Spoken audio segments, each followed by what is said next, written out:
Hello? What the fuck? So for some reason... Is it super loud now as well? Oh god damn it. But for some reason, the microphone was like off. Weird. Either way, I'm gonna just stand here for now. I think this is a good me-centered, very nice. Also, I am going to put up my hair real quick. I'm also gonna send a message into Discord, so I'm gonna disappear for like 2 seconds. Let's see here. Where the fuck did I put my hair tie? I put it off. Oh, over there. I'll be back.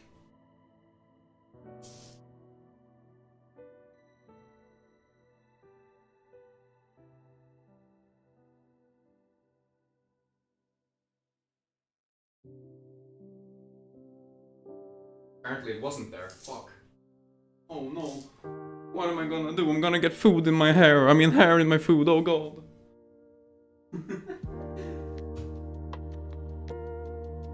Weird. Oh well. Let's see here. I'm alive now. Cooking. Then we'll enter. Whee! I'm acting everyone. I'm adding in the Twitch links. And because we're on YouTube as well, I'm gonna have to take a copy of stream. Go. Wait. Alright. I got it covered that far at least. I am confused because I know I'm supposed to have a hair tie somewhere.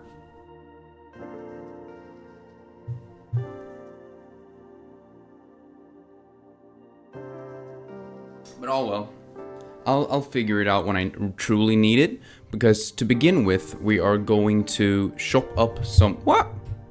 God damn it. I'm gonna start off by shopping up some apples. That's the first step in making applesauce, I've heard. According to everyone who knows what they're doing, which is the internet.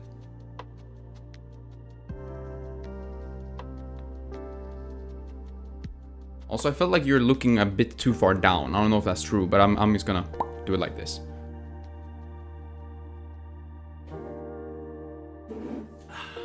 Big pot. Big shopping board. Because apples, they become a lot, so you need a lot of space to cut. Okay, I'm getting a bit annoyed here. Because having this hair in my face is crazy, and it's not helping me. Also, I am so confused.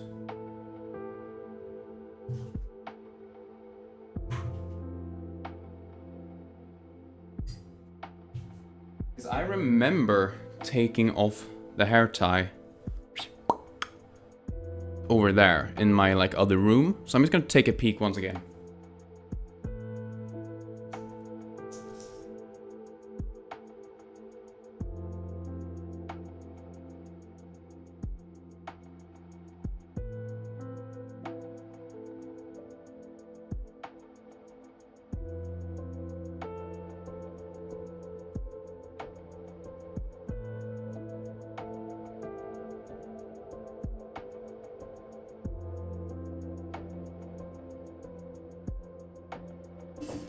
Oh well, it's what it is.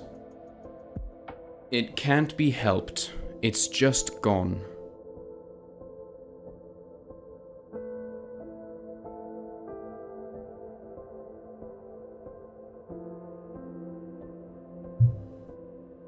Although it is highly surprising that this is how it happened.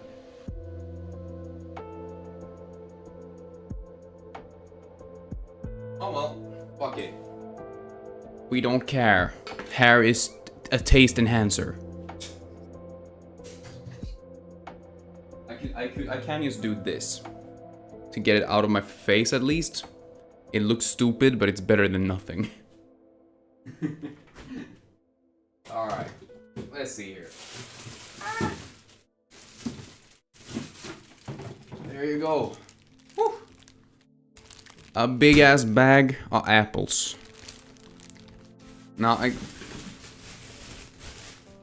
I got these from my grandpa's garden. Very nice.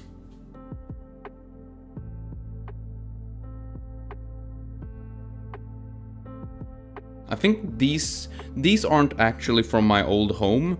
These are from just his garden, I think. But he does have an apple tree that has other apples than these ones, which are technically from my first home when I lived in a house. These are gonna need a wash, but I'm also going to grab a like a bucket. I was about to say, but like some sort of container that I fill with water, because I'm gonna have to, you know, chop these up, and if I just let them stay in the air, they're gonna get brown while I'm doing everything else, preparing everything. So I'm going to do all of that, but I'm gonna start out with cleaning these just in the wash, in the sink. Yeah, good plan.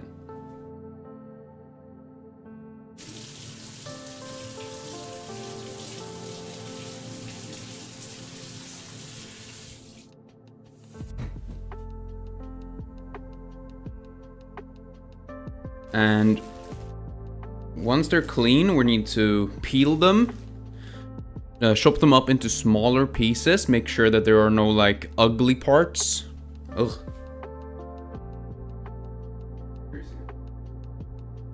That's an ugly ass part, but usually you're able to like cut around it. You can cut out like the bad parts, so you can still use like the majority of the apple, which is nice.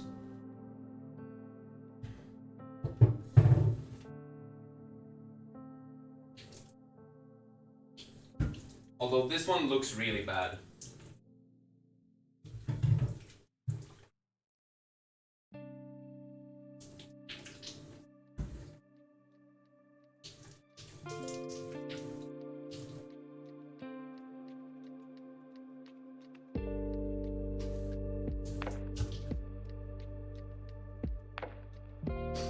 I am also gonna try to do like a spicy version where I put like a tiny bit of chili into the applesauce as well, just because I like sweet and spicy things, and I think because if I make just a sweet one, I can basically only use that for sweet stuff. But if like I have a spicy one that's also sweet, I can use it for like different cuisines, like different food items as well, which I think is a good plan.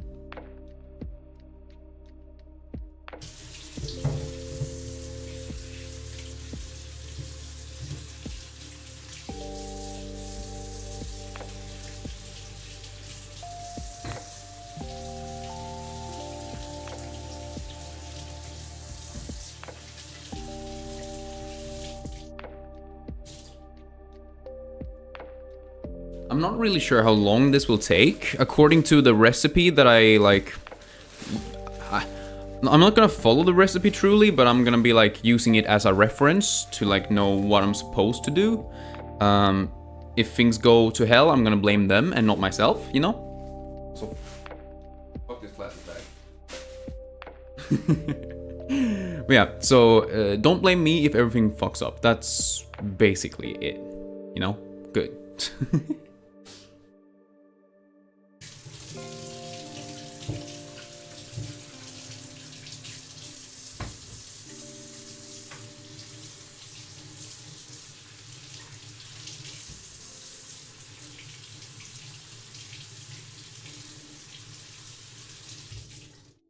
Alright, cool. So those are my apples.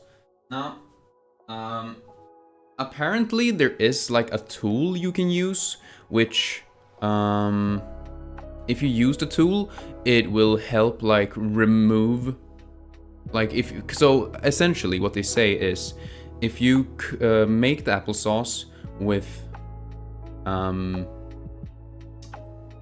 like the core and everything, you don't remove the seeds, it's gonna have a stronger apple taste, but I mean, obviously I don't really care about that, but also apparently there is a tool where you can remove the core afterwards, or you can remove like the seeds afterwards. I don't have such a tool. I only have like a mixer that will just like crush it into small bits, mush it all together. So I'm gonna do that, which means I'm gonna have to remove the core first. But yeah, first I need like something with a cold water in it.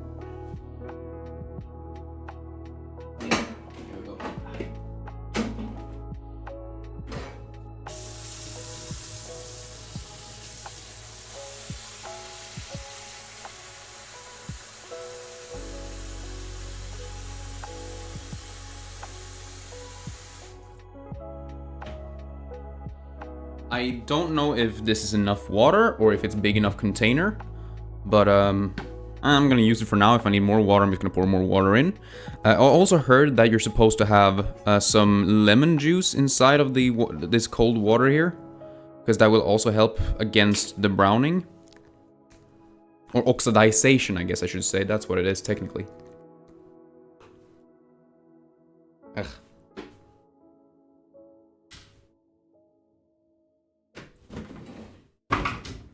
Now, this shouldn't bring any added flavor or anything like that. It should literally just be to preserve it, basically.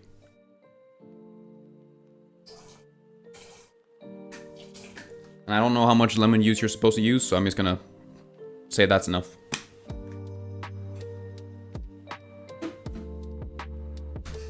Alright, that's step 1. Step 2, peel. I wonder if you're supposed to, like, peel them... Like, is it okay if you leave some peel on? I'm gonna assume that if you have some peel, it's gonna, like, leave some coloring, which I don't really mind. Like, some of the apples that I had as a child, they were pink on the inside anyway. So, like, to me, apples tend to have at least some sort of coloration anyways. And if I'm gonna put some chili in, at least one of the types or whatever, I'm just gonna assume that that's gonna give some color as well. So I'm not gonna care too much about doing perfect peels, I don't think. Because, like, I'm gonna mush it all together with, like, a mixer anyway, right? So, like, having the peel shouldn't... At least some peel shouldn't matter too much, I don't think. But then again, I'm not a cook, I'm not a chef. I'm not a pastry chef. I've never done this before. I'm just gonna try it out. And the reason I'm doing it is basically just because I needed a way to preserve the apples that I have. And actually, like, get use out of them, because I know I don't really eat too many apples by myself. And so turning them into something else usually allows me to either, yeah, put them in cooking or something like that, which I think is a good thing. Alright, let's see here. I'm just gonna chop this to see if I can cut away the dirty or disgusting part of it. Wow. Woo. Oh, damn. Yeah, that's a deep hole. Sheesh. One apple. That's not very nice. Not very nice at all. Ugh. But yeah, since it doesn't spread, luckily, you can just kind of go for it and just remove that part, which is huge. Because now I can use the rest of the apple while just getting rid of that. And then, of course, we need to remove the core as well.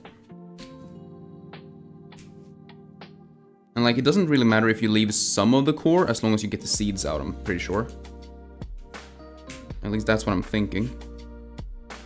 And then you also need to cut this into smaller pieces anyway, so maybe it's easier to cut it into smaller pieces before removing the core. I'm not sure.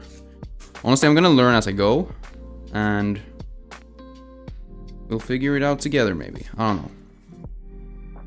If you've done, like, I wish I had one of those corers where you, like, just push through and then you've gotten a perfectly cored apple. That would have been nice.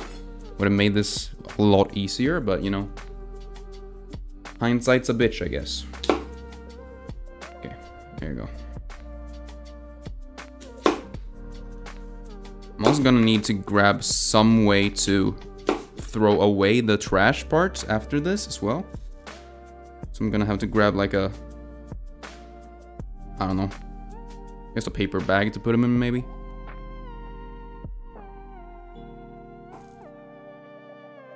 Yeah, this is gonna take some time because I'm kind of slow with this. And also I have this thing in the way that I can barely see what the fuck I'm doing.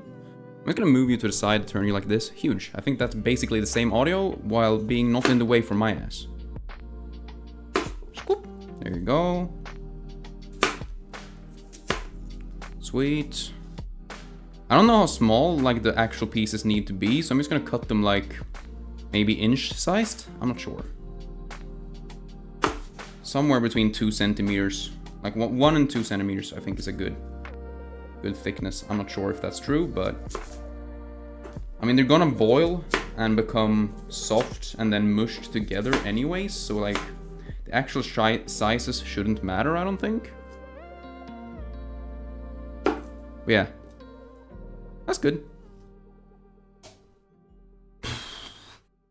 Okay, the water literally just splashed all everywhere. Cool.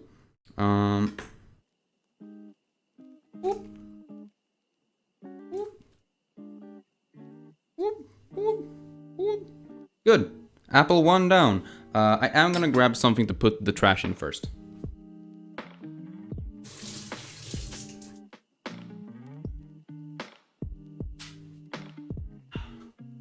Perfect. I'm gonna put this probably... Can I put it here or do I need to put it to the side? I'm gonna put it to the side, I think. I think it's easier like that.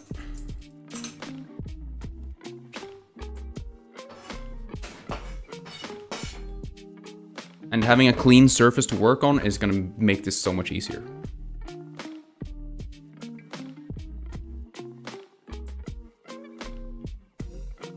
Luckily enough, I think that was the only apple with like a really big like blemish that I needed to cut out, which I think is a good thing. It's gonna make every other apple after this just that much easier. Not saying that went quick, but like everything else is gonna be faster than that one was. And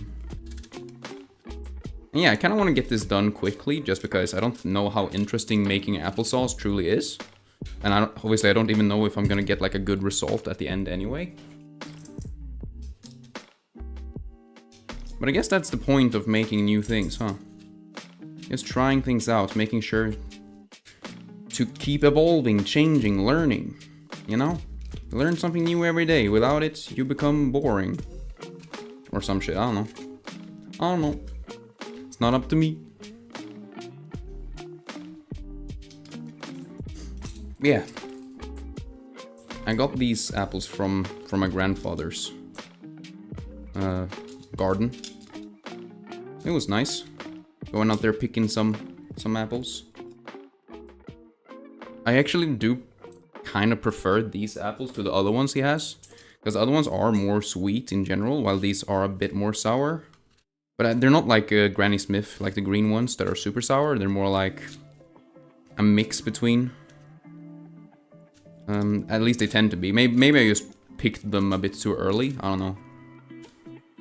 But yeah, these tend to be kind of sour, but not too sour. They have some sweetness to them as well. So that kind of makes them perfect for like pies or applesauce, I think. Just because it's not gonna be so sweet that you can, like, it turns into only a dessert thing, if that makes sense. Because I'm assuming that a very sweet apple is gonna be harder to... It's gonna be harder to make that into something that you can have for dinner as well, if that makes sense. There we go. Sweet. Yeah, but the only issue I have with this type of apple is actually just that the core is super hard. Like, it's got a very tough center. Like, even with my sharpest knife, it requires, like, a lot of extra force. Which I didn't expect, actually. Like, I thought that this was gonna go way easier.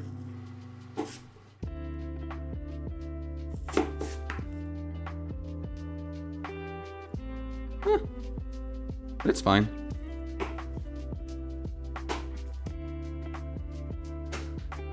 Honestly, if I had like an animal, like a dog or something, it would be very nice to have like someone to just like throw the... I'm not gonna say they're unedible, because technically everything on an apple is edible.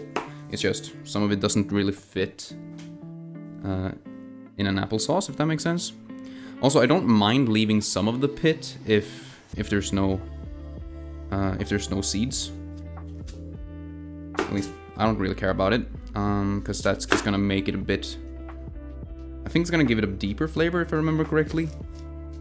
It's like they said in the recipe that I'm not gonna follow. But they were just like, yeah, if you keep the pits, it's gonna give a stronger taste, but you might want to be able to remove the seeds afterwards. But like, I'm removing all of the seeds beforehand. but keeping some of the pits, so maybe I get best of both worlds, maybe? I don't know. Honestly, it doesn't really matter. As long as it turns out fine, I think it's a good idea. As long as no one cuts themselves.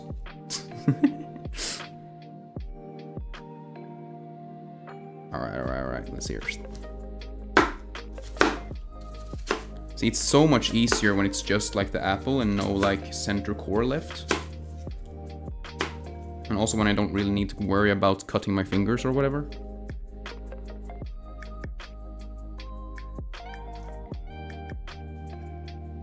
Because whenever I try to make the half moons or whatever, chop it down.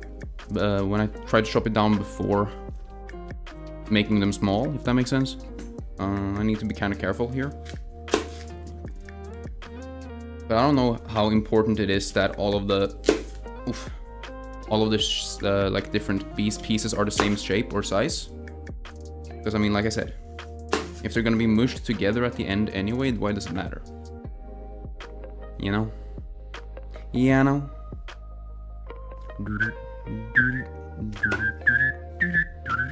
Wait, that's copyrighted, and you also already have music, so I'm sorry about that one.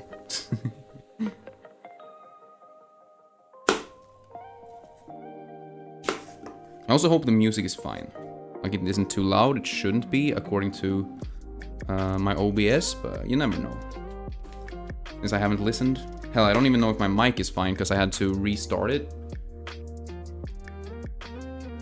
Right at the beginning of the stream, for some reason, it was turned off.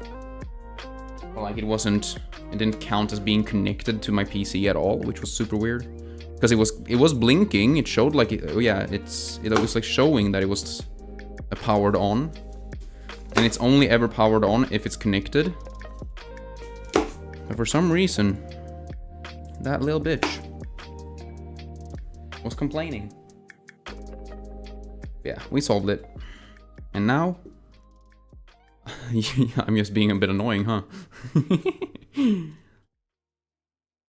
Either way, it's nice just to be able to talk about random shit, you know?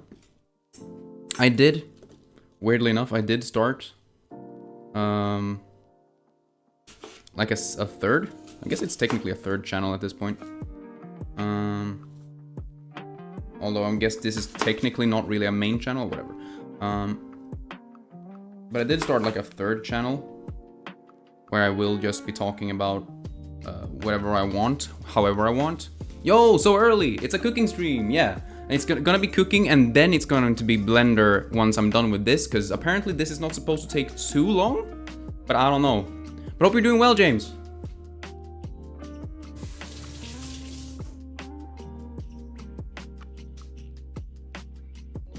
But I'm going to be making applesauce, because I have apples from my grandpa's garden.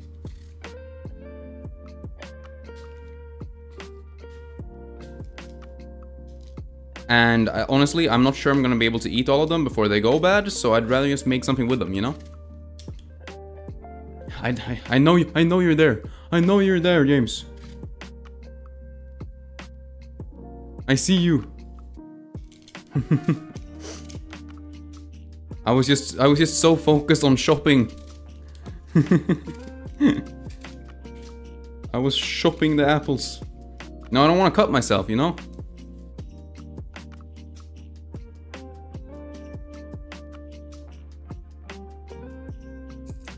Or are you... He doesn't know I'm here. Are you outside the door? Waiting to jump me once I go out?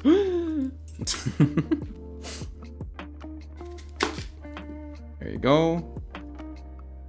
Apple. Apple. Whatever. Apple. Whatever. Whoop, whoop, whoop. Yeah, now I'm just gonna rough cut these, I think. Because I don't think it matters too much. I was super clean with it before, since when you make pie, for example, you need to be very clean with your apple slices. But like, since I'm just gonna mush this all together after boiling the shit out of them, I don't think it matters that much. But yeah, I hope you guys are having a nice weekend thus far. You're okay? Thanks. Hope I'm okay. Yeah. I'm excited. I'm really happy to be trying something new because I have never made this type of thing before. I don't know how it's going to end up, but like the only thing I can do is try, right? And then I actually have plans for once. I was about to say, I actually have plans for the weekend. So I'm not saying I have to do this fast, but like, I do have some time pressure on me, but not that much. I don't need to be away until like 7. So, you know, it's not really that big of a time crunch. Pushing them down here. Yeah, I'm putting the apples in a water that I have put some lemon juice inside. Just to keep them fresh while I chop and cut everything else, you know? You wish I could hear chat so you can hear Tim purring like mad. Aww. I can imagine though. I've heard him purr before on Discord. I hope Tim is having a good one. I hope you guys are also having nice weather, because we have really nice weather here today for some reason. Like, I went out just to grab some lemon juice before. And it's so nice in the sun, and I love how like big a difference it is between being in the sun and being in the shade. It's just something about it that makes me like, I guess it's kind of a nostalgic feeling, huh? But it's just really nice, the autumn weather, I guess.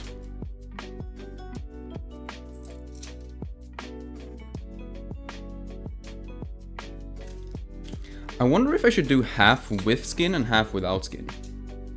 Because like, peeling them takes so much extra time, and I'm not sure how much, like, what extra I get from it. Like, does it make them cook better? I'm not sure. But like, I checked on 2 different recipes, and both of them said to peel them. So I am going to, but it just feels weird to me. I don't know.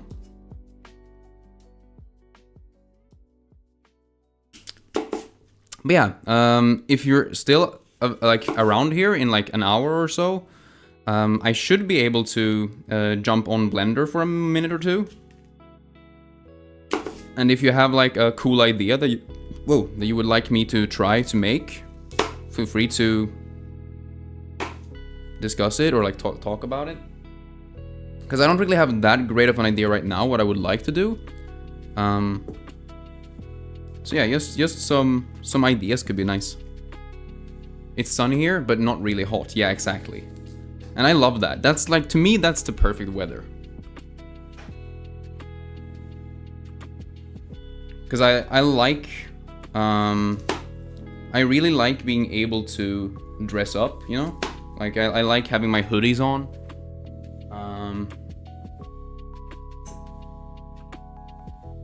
I like having like nice sweaters. I like being able to put a jacket on if I'm cold, you know. Like I'm sure summer is nice and it has good sun and whatnot, but like it just gets so hot that you can't really style yourself. Like you're forced to wear like a t-shirt or what the fuck is that? Like some sort of tank top? Yeah, that's what it's called. And I'm not the world's biggest fan of tank tops, to be honest. What am I cooking though? I'm going to be making applesauce. You know, when you boil apples and then they become all mushy and soft, and you can put it on like your porridge, or you can eat it with your like dinner, like your roast or whatever. It's a very versatile food. And at least here, it's appreciated by basically everyone. I don't know anyone who doesn't like applesauce, I'll be honest. And I do also plan on making a spicy version of it as well, where I put like some chili in, just to like make it even more like food, like even, or like not food, but even more like savory, if that makes sense. But I don't know. We'll see.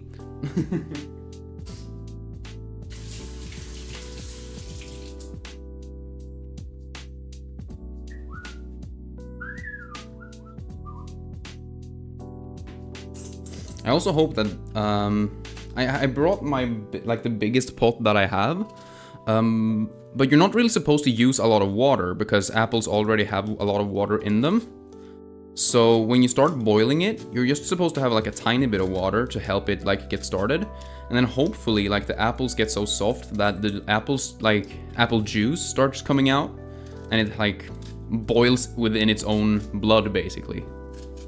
Which is, I mean, that's kind of funny. Or at least I think so.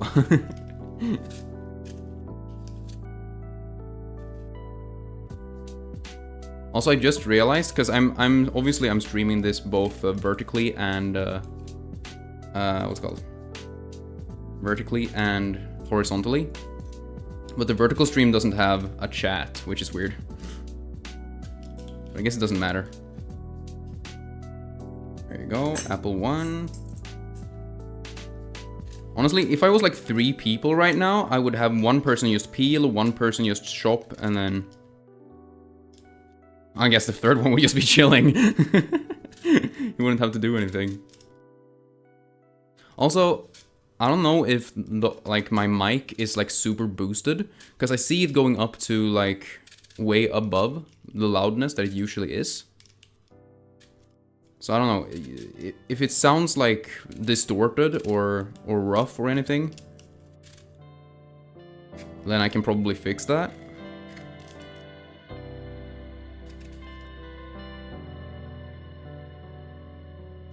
There you go.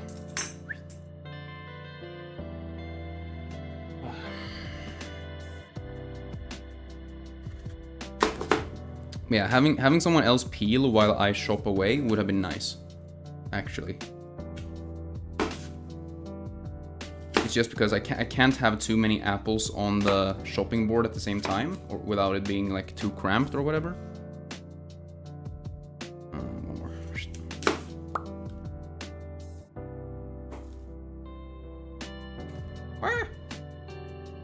Okay, good. I know applesauce is also like a very it's very common to give like children this, like it's one of the first foods people give to like their babies or something like that. Maybe not babies. Don't follow advice from me. Don't take anything I say for real, because I don't know what babies can eat. But like, if I remember correctly, like you can give young children applesauce just because it's like somewhat sweet, but it also has a bunch of minerals and nutrition and stuff. Because apples have that inherently. I don't know. You had sausage, bacon, and egg roll today. Hell yeah! A full English breakfast, I see. Very nice. I mean, almost. You just needed some beans on toast, and you would be all set. That sounds awesome. I fucking like it. Sausage, bacon, egg roll. Egg roll also. It's an interesting, like, interesting food item. Oh wait, now I'm thinking of spring rolls. I'm thinking of spring rolls, the ones you get at like a Chinese food place or whatever.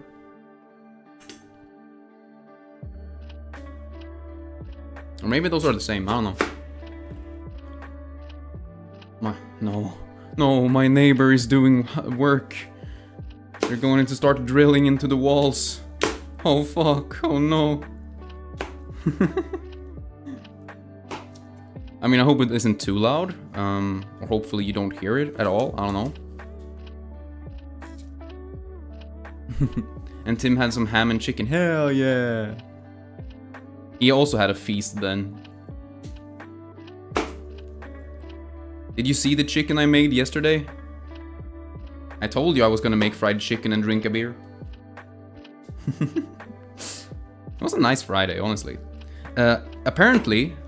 Honestly, what I actually should have been baking today instead of this is Cinnabons. Because yesterday was the National Cinnabon Day. Here in Sweden, at least. I don't know. You probably don't care about it anywhere else, but like here specifically, it's a very big thing. At my internship, they actually like, they bought Cinnabons and just gave them to everyone. For free, basically. That was nice. Nice little celebration. Took like a half-hour break just to chill, talk, eat some pastries, basically, or baked goods. You cannot hear any drills? Yeah, that's good, that's good. They only did one quick drill, but they might come back. They tend to do that. I have had them like drill for hours before. Actually, when I recorded like the longest part of the next video, they did start drilling like at the beginning of it, and then they like was drilling on and off throughout.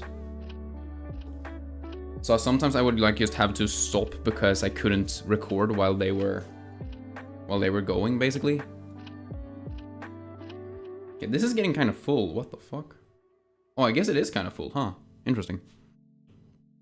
But yeah, I hope like the other audio is fine, because I think I boosted the gain slightly just because I'm gonna be moving back and forth. But like if it peaks or anything, then I can fix that.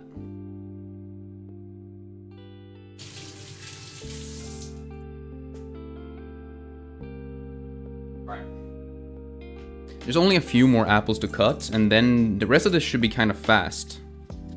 Like, I think doing the peeling and chopping is gonna be like 90% of the time it takes to make this.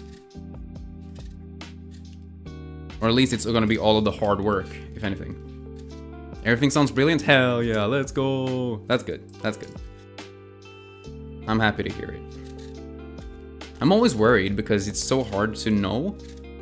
Since obviously, like, I can't listen to myself streaming while I stream, if that makes sense.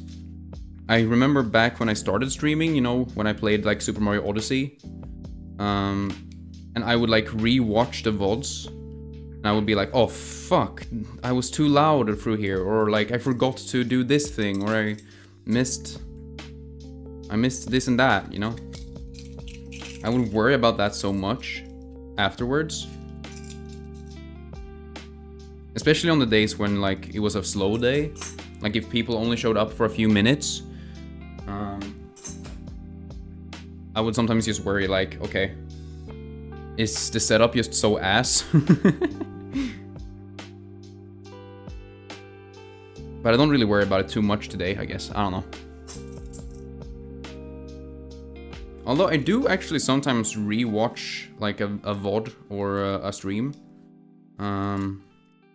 Just because I want to like relive the moments, which has happened sometimes. Like I did start re-watching the first. Like I think I re-watched the first Batman, just to like see if everything was nice, and I ended up watching, or like listening mainly. I wasn't super focused, to be honest, but like just sometimes actually like having my own voice on in the background can help me like zone out better than having someone else's voice, if that makes sense. I don't know if that's a phenomenon. Someone should fucking do a psychology test for that or some shit. Because I'm pretty sure that could be like a thing. Like some people relax with the voice, like the sound of muffled voices through a door or something. What if people actually naturally just relax to the sound of their own voice? I don't know. It's also weird because obviously I kind of don't love my accent in Swedish, like when I speak Swedish. I have a weird ass accent. But like in English I don't mind myself like hearing my voice or whatever. I also really like listening back to games where I make voices, like when I played that Mario game. And I made voices for the different characters. I went back to just listen to the voices, like the characters. That was kind of fun. Or even Omori. Omori was probably one of my favorite ones to go back through. Just because there were so many different types of characters and I could just make so many different voices. And I still really loved the voice I gave Kel. Kel had such a good voice.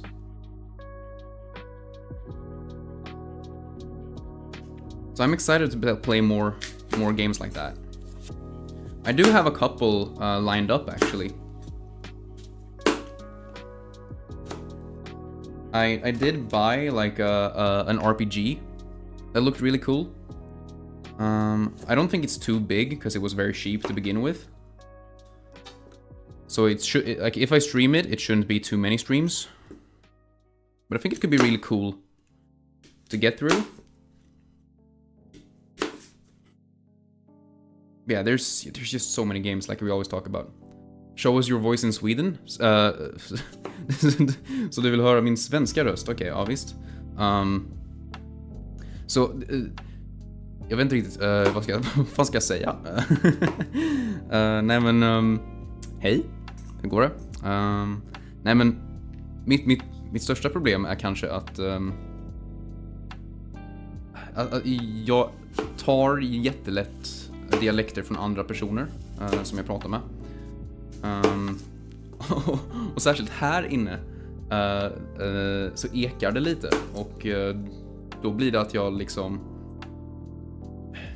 jag hör mig själv medan jag pratar men lite efter och då blir det ännu konstigare. I don't know, it's weird. I'm probably gonna listen back to that and feel like it sounds even weirder. But basically what I said is because there is a slight echo in here. There is a slight echo in here, so I hear myself on a slight delay, and it makes me like change my voice in a weird way. It's weird.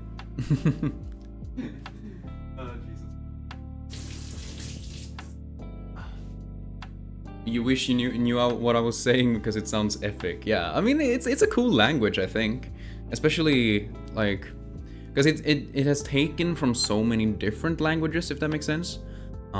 It's a Germanic language, but we have a lot of French influences in specific words, and then obviously we have a lot of English like loan words and stuff as well. And then like there is like an urban accent where people like use a bunch of different slang words, and those tend to be highly like influenced by the Baltic region. Oh wait, no, Balkan. The Balkan region. Those are different areas. Yeah, I think the Baltic region is one of those, and then obviously right now there's also a lot of Arabic slang words going around.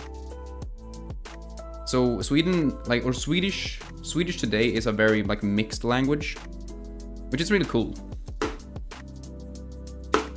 But then again, it obviously depends on where you live and who you are, because like I don't really use that much slang in my daily life, and the slang that I do use is like basically just like not necessarily slang in the way where like, oh, it's only teens who use it and it's cool and hip, but rather it's like short versions of something else, if that makes sense.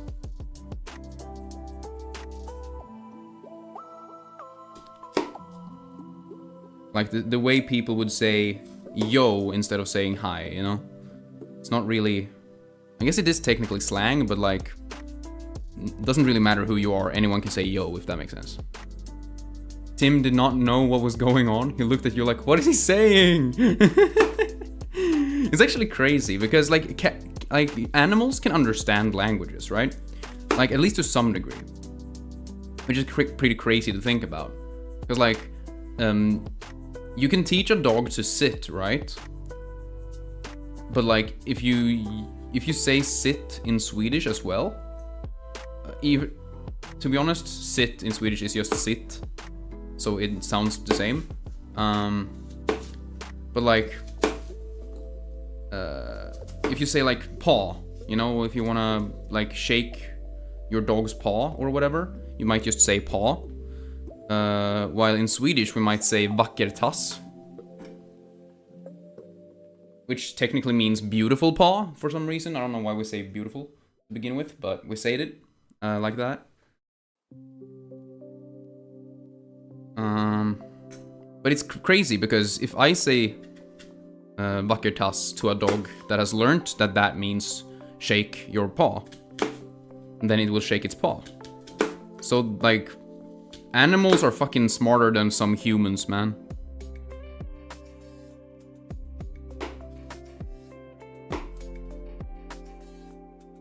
And it's the same thing like with the, like there are monkeys that will like actually communicate. Oh, I guess there's technically like cats and stuff that also do that, but with buttons, you know? Like you can set up buttons that make sounds when you press them. And then you can teach your cat that, okay, if you press this one, it means go to the bathroom. Or if you press this one, it means like give me a snack or give me food or whatever, hungry. And the cat will literally learn what it means.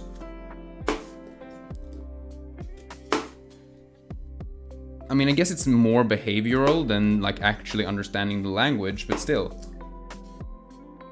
You find ways to like make yourself understandable. I think that's really cool. Or they find ways to make themselves understandable. By the way, did you know I was under Batman? I'm under Batman? Oh, fuck. Okay, yeah.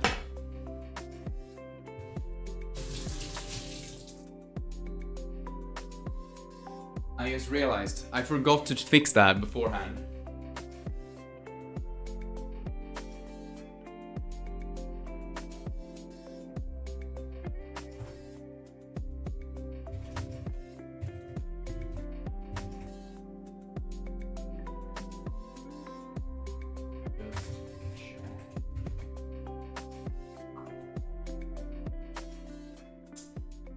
Yeah, I was like, since I started doing the YouTube stuff, I've been focusing so much more on making sure that the YouTube like things are correct that I completely forget about Twitch sometimes.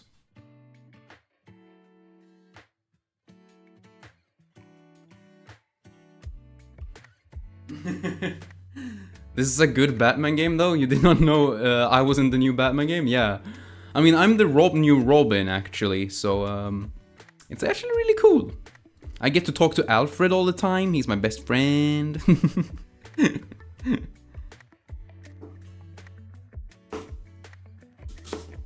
Maybe, honestly, maybe I should do a stream where I do my Batman cosplay. I don't really have a Batman cosplay. I have Bruce Wayne cosplays now since I... in the next video, I don't know if I already told you this, but like in my most recent videos, since I've been using a face cam, I've been trying to dress up to kind of suit the situation, right?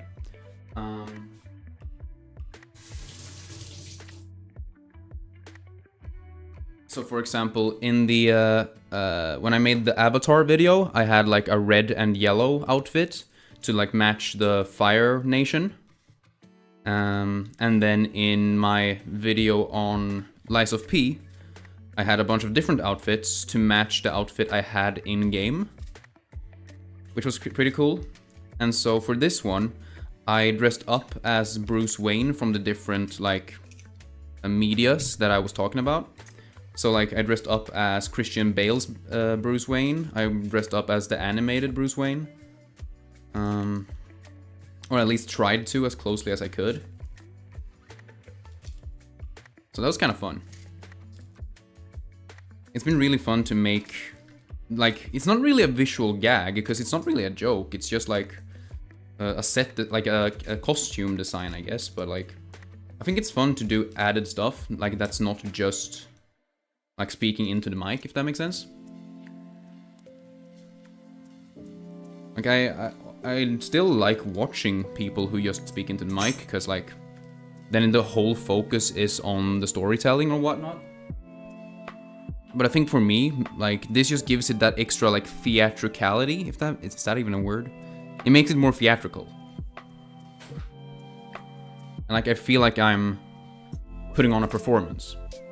If you like my videos, it's cool to see. Thanks. Yeah, I'm honestly I think I've been really enjoying like the added like stuff that I do, and I think it makes the rest of the it makes it easier to edit the video having like my face in them, just because it helps, like it means that I don't have to find a specific clip that works perfectly with what I'm talking about every time. Like if the background is just like tangentially related, it's okay. because now I have my face that gives some like extra interest or whatnot. And I really like that. But then like now I've spent however many hours making 3D backgrounds. And like I've been spending a bunch of time just green screening myself into them and like color correcting and everything. So like obviously there's downsides as well. Or like not necessarily downsides, but like things that make it take longer, which isn't always great.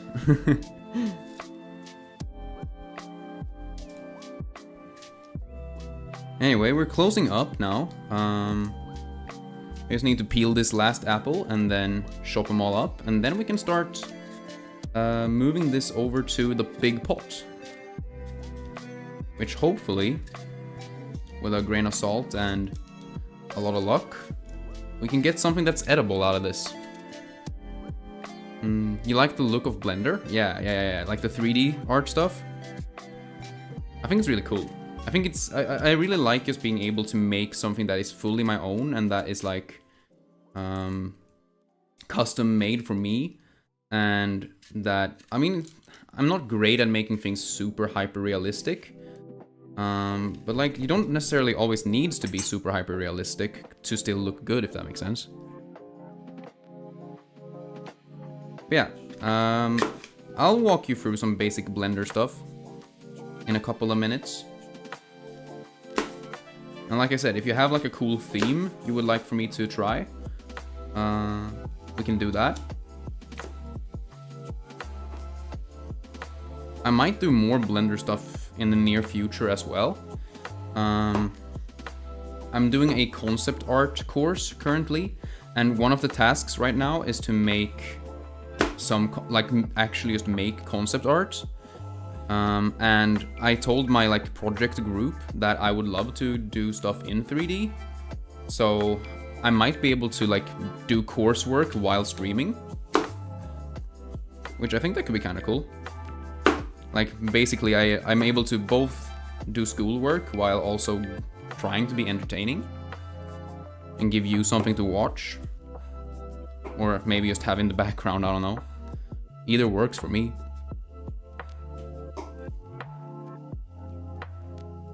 But then again, those pieces aren't going to be like finished pieces in that case, because we're not allowed to make finished pieces in that course. Or like we are allowed to make it on our free time, but like the things that we hand in cannot be like a finished work of art. It has to be a work in progress, if that makes sense, because that's the whole point. Which, I mean, makes sense. We're supposed to show that we can like make different concepts work.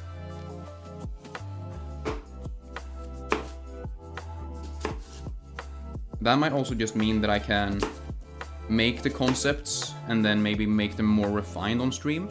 That could be kind of cool.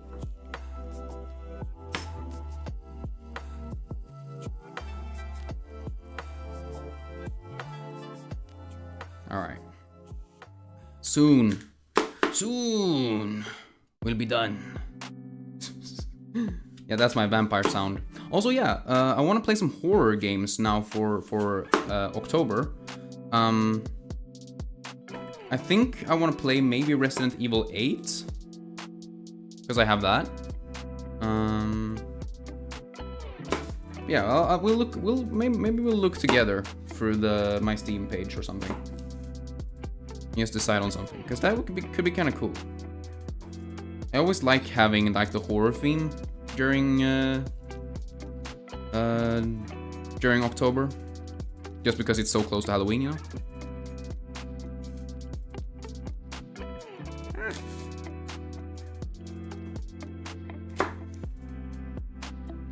I also really want to play Outlast 2, because I haven't played that yet, but if I remember correctly, like the DLC to the first game was actually like super scary to me. I don't know why, but it was like extra. Like it really had an impression on me, and so I haven't been super excited about going back in, to be honest. Yeah, we are already in October. Yeah, like time is going so freaking fast.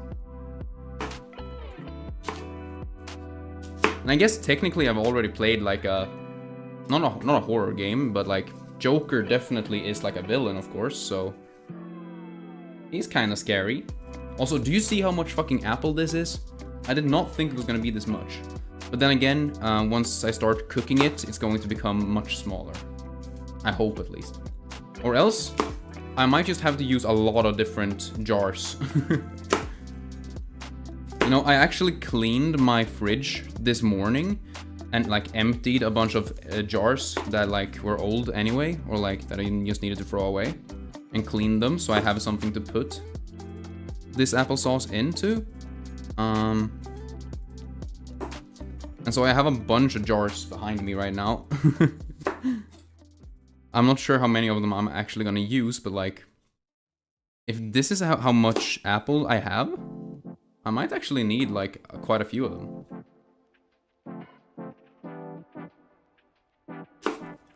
It's like the recipes that I looked at said like use about 1 kilogram of apples, and I think this was about 1 kilogram. I don't know, maybe it was way more now when I think about it.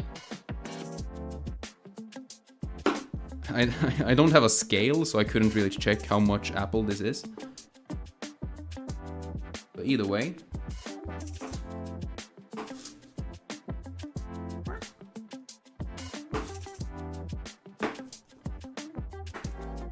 There you go. The final pieces of apple are chopped up. Huge!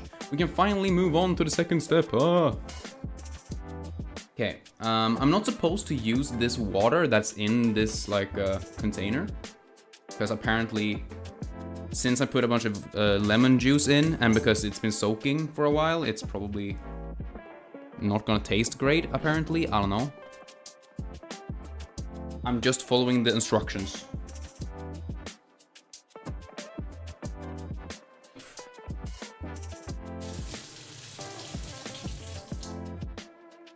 I'm also just gonna move this cutting board to the side.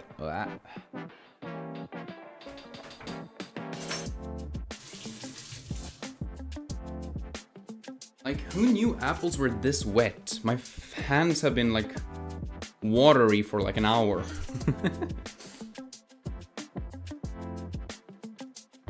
Alright, anyway. Let's see what we can do here.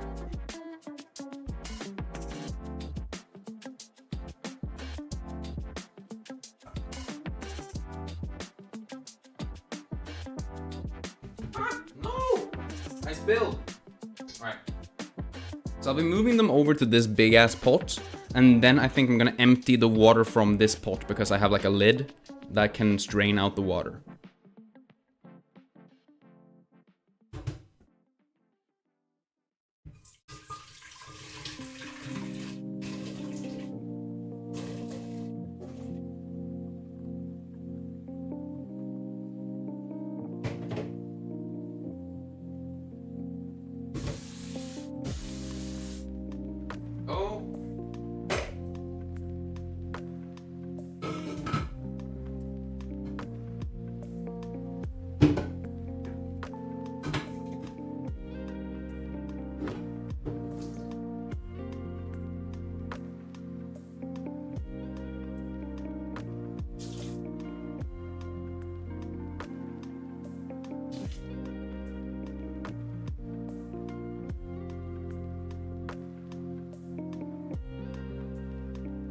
That's good enough. This is so much apple, holy shit. Okay.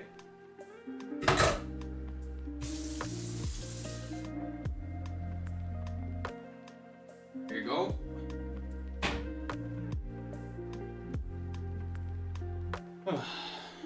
Now, they told me to just put a tiny bit of water in, and then have this like heat up slowly and like be kind of like on a low heat. So that's what I'm gonna do and see what happens. I might have to add more water. I might have to add some... I'm gonna have to add sugar and stuff later as well. But I don't know if there's anything else I can do right now. That's the issue.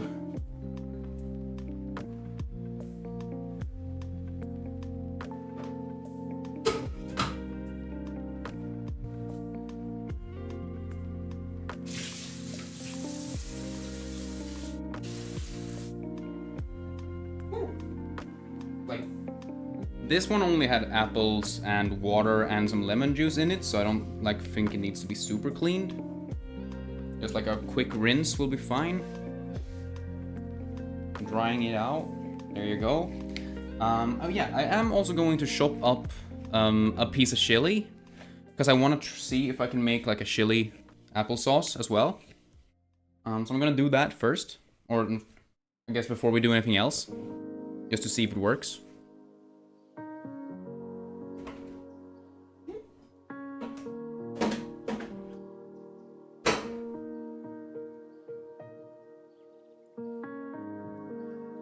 And I'm honestly not sure, like, I don't know how important it is to keep a good eye on, like, on it, so it doesn't, like, boil the hell out of it or something.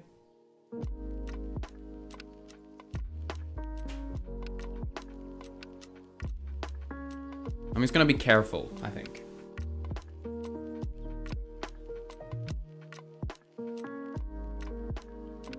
There you go, very nice.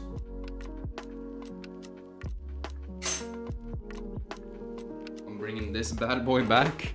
This one is also huge. Like, this cutting board is insane.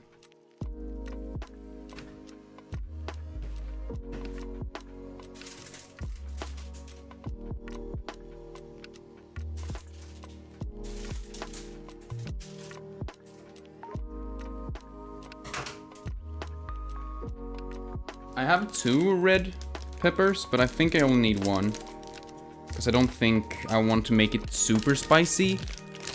I just want to give it, like, some spice.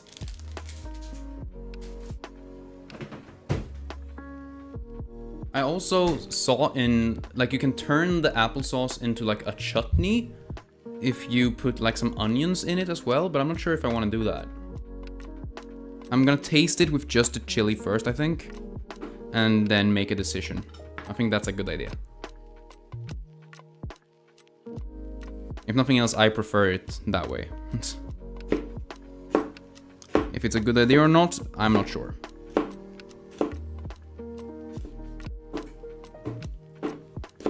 Yeah, I'm just gonna chop this small, but I don't think I need to chop it too small, actually, because if I'm going to puree it anyway with a, like, mixer, it shouldn't matter too much. But I'm gonna chop it thinly anyway, just in case. I mean, I might just decide to keep some larger shapes in there anyway. Give it some chunkiness.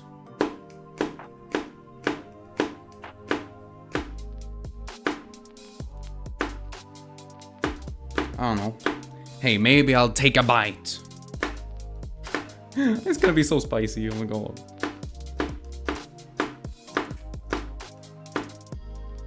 I actually made like a super spicy sauce once. Like, I made it like super spicy and super sweet. So you just used a tiny bit in like an entire stew, and it would like flavor it all up, which was super nice. Okay, I'm just gonna take like a, because I'm an idiot, I'm gonna take like a large piece here. Fuck. Or, you know, it's not really that large comparatively to like literally anything else. But compared to a chili, this is kind of a big piece. I'm just gonna see how spicy it is.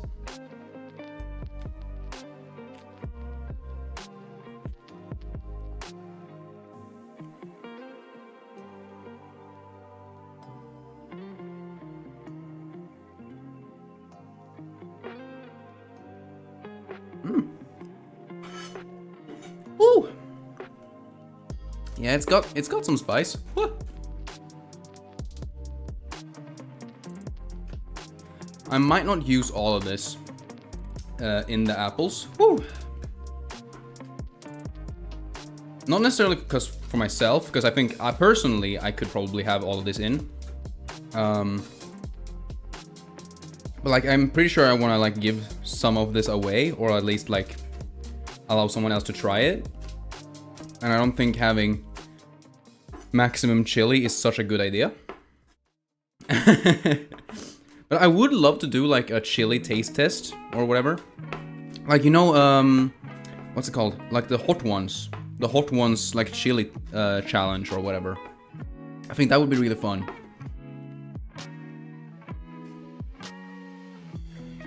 Because I love spicy food. Always have. Or always, but for a long time I really, really liked spicy food. And like, I love the pain. I don't know why, but it's like such a fun experience. I know it's crazy to say that maybe, but I'm a very weird person when it comes to food like that. Like, I love spicy. Like, different types of spicy food. Or like, whatever. Weird tasting foods. As a Swede, I also love salty licorice. You know? People call that weird.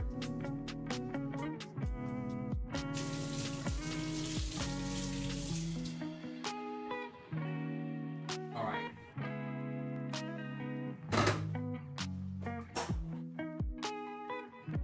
I don't know if I should stir it with a spatula, because I don't have like a wooden spoon. So I'm just gonna do this.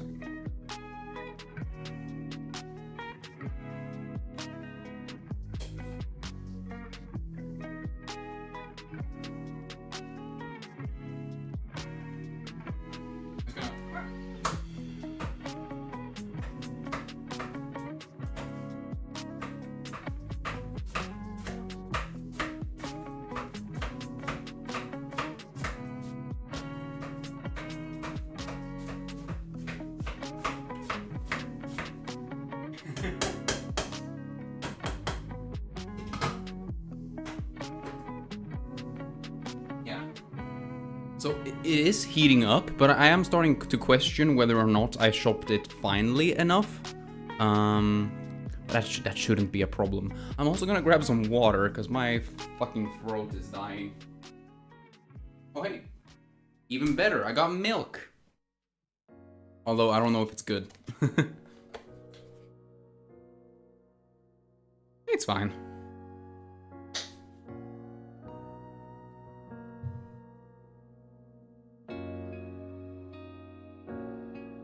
Nice.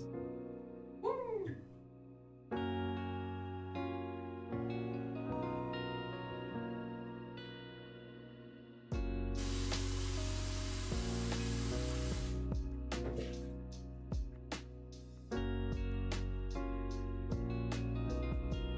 Perfect.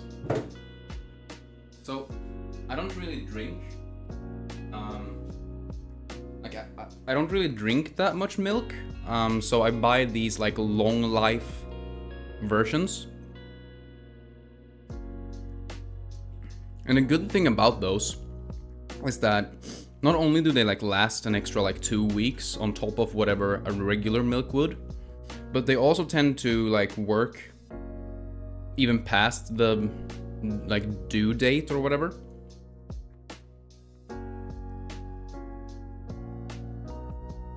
Because this milk, I'm pretty sure, is like 3 days old, technically. If, according to the packaging, it's 3 days old. But like, it's obviously still fresh.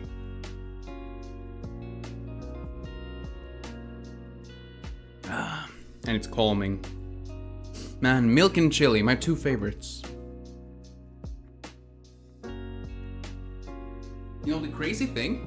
It's actually starting to go down, like inside the pot. Because the pot was so, like, it was filled so high, and now it's getting further down.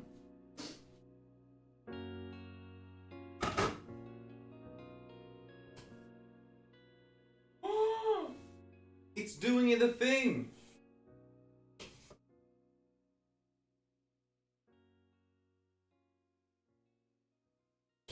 Oh man, let's go!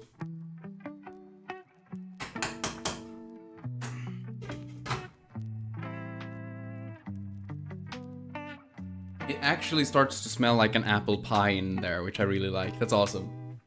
Ooh, maybe I can put some chili and cinnamon. Like both of them. Ooh, that would be cool. See, that's the type of weird shit that happens in my mind. I smelled the smell of an apple pie and I was like, okay, apple cinnamon, awesome. Chili, apple cinnamon might work. Do I miss my short hair? Ooh, good question. Not really. I always feel like... I feel like this, like it doesn't get, like my hair doesn't get longer than this. Like it is growing, I promise you. But like it's so curly that it just like stops at my shoulders. It's like if you like the difference, I'm gonna come closer, but like the difference between my stretched out hair and the hair that you actually see is kind of insane. Like you see? Know how much that is. But like that's like a solid like, what was it? I mean, it's getting close to like 10 centimeters. So it's like, it's that curly that it just goes up there. But I think I like this just because it, first of all, I think it like makes my hair look fuller. Like if it looks like I have thicker hair, which is like definitely something that I'm kind of worried about, because like every single male in my entire family has become bald in one way or another, you know? So I do worry about losing all my hair at some point. And so having more hair in general just makes it look fuller and thicker, which I like. But I also just kind of like being able to, like for example, just being able to tie it up in a knot is nice. Or like the styling is cool. I do sometimes wish that I had shorter hair like on the sides. Like maybe just trim it up a bit, I don't know. But it's like, it's hard to tell, because I've always liked the long hair. And yeah, like the curls, since I have such like unique curls, I guess, like not unique, but like it's like a lot of people like to have very straight hair, and a lot of people who have curly hair have like swirls that like they still, like the hair still goes down. Like, because obviously like mine doesn't go further than this, even though it's longer, while there's like, they have wavy hair basically, while I have like the type of curly hair that like, yeah, it just stops here. I look like a rock star. Let's go. Wait, who are you calling the rock star?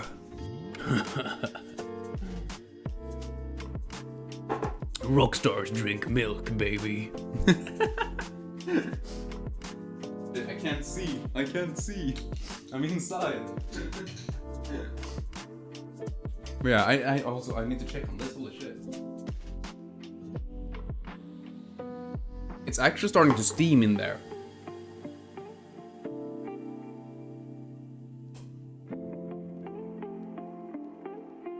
Oh.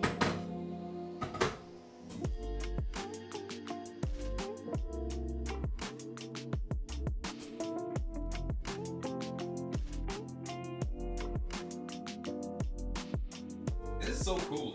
I don't know why, but it's just like, it brings back so many memories.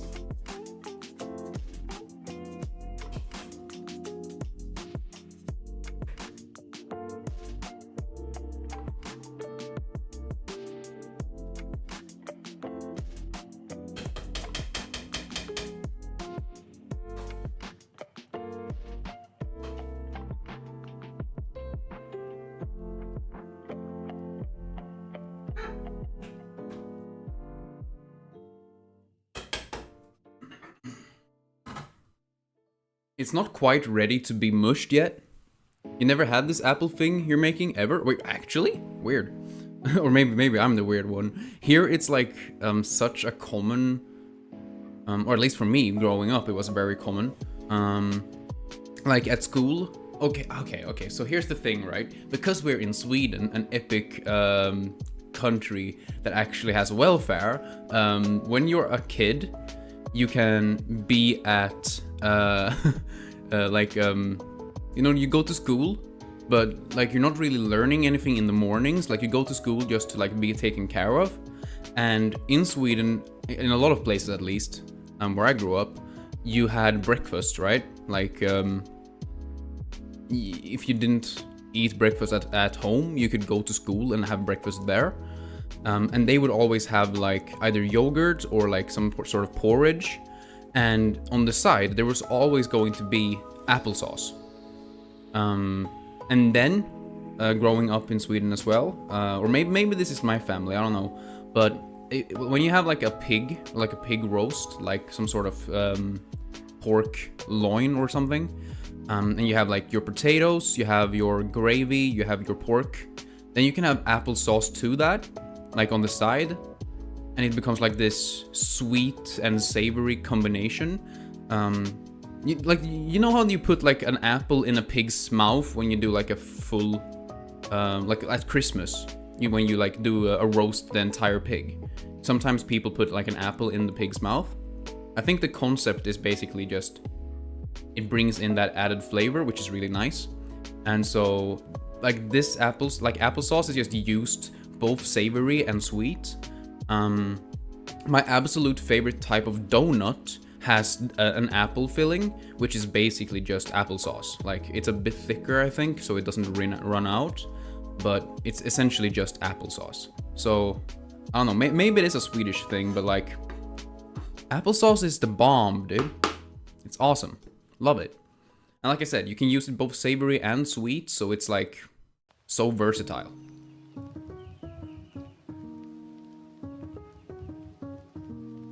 Also, like, if the music changes and, like, I don't know, if it's gonna become too loud or if it doesn't fit the mood at all, feel free to tell me.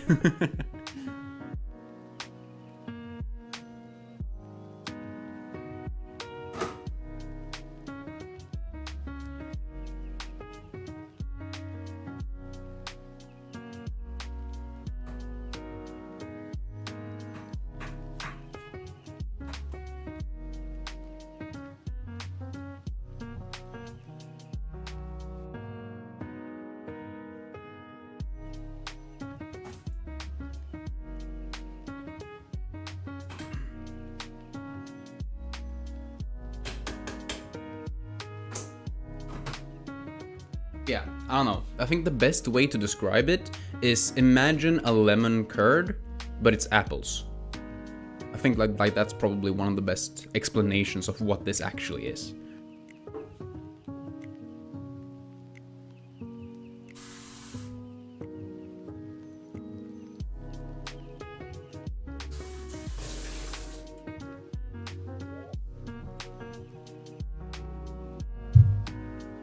But then again, I'm adding in the chili and cinnamon now because I figured out cinnamon was a good idea. But that's just because I'm weird. That's not traditional. That's gonna be more like a chutney, you know, which is pretty sure that's Indian. But if, like they use mangoes, right? Mango chutney is a thing. And then they dip like their little bread or whatever in that. I don't know. So yeah. They also have mint sauce, right? Or maybe that's just like a weird Western version. But like mint sauce is awesome. I love that shit. That's just tasty. Alright. I'm gonna pick up the recipe real quick. Just so I can like tell if I'm getting close or if I need to do something else.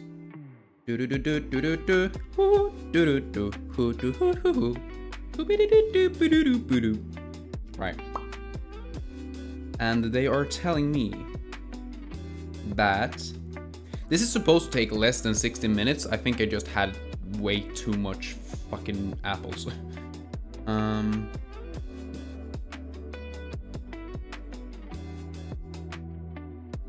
Yeah. Peel them, remove the seeds. Boil them with some water on a low heat. Stir every once in a while. Oh, and once the apples are soft, you can put some sugar in and boil it up again.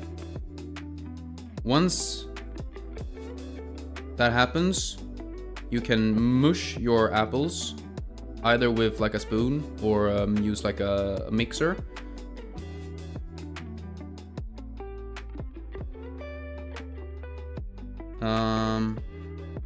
And then you just save it like that. Cool. So I should just check if it's soft, I guess, every once in a while and make sure to stir, I think.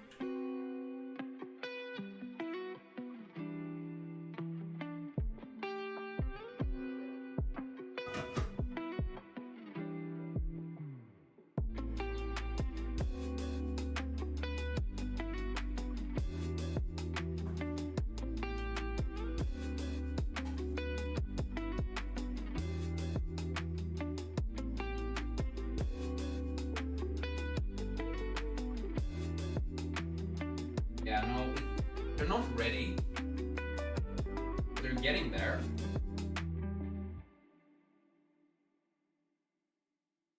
Oh! Hell yeah. Wait, it actually is getting mushy at the bottom. I just need it.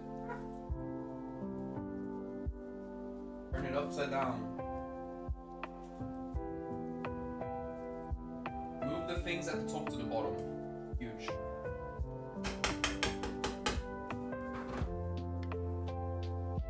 I also think I'm gonna leave the... Wait, no, I'm not gonna leave the lid off. I want the lid on, because if the lid is on, it's gonna keep the apple fumes, hopefully. I don't know. Or maybe it's just the water that's... Maybe it is just water. I'm gonna leave it off for now and see what happens, because hopefully this boils away some of the water while keeping the apple flavor.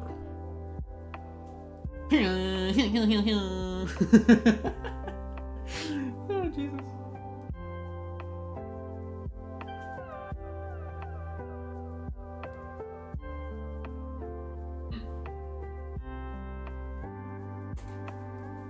I'm gonna poke it with a fork.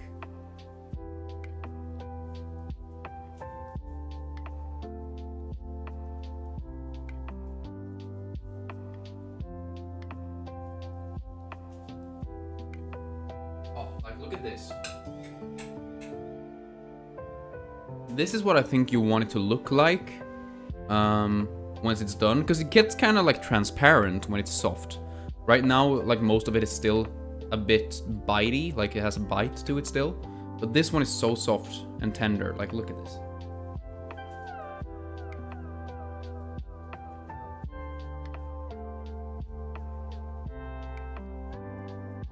It's so soft. It's like gelatinous almost. And then, like, it's almost transparent. I love it.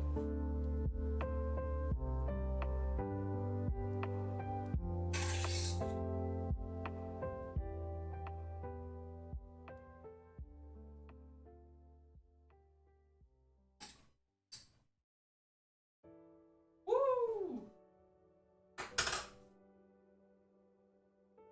Yeah, like, this is essentially just mashed potatoes, but it's apples, you know? But you gotta be able to buy applesauce, right? Like, even if you're in the UK. Or maybe it's just not that... I mean, there's gotta be apples. The weather is basically the same. Huh. Maybe Swedes are just weird.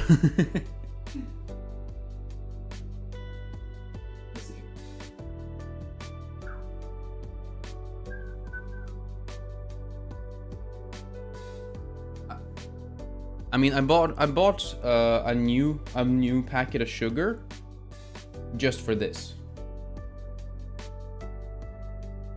Yeah, there it is. Good.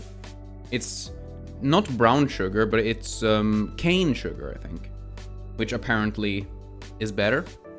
Yeah, the UK does have apples. That's good.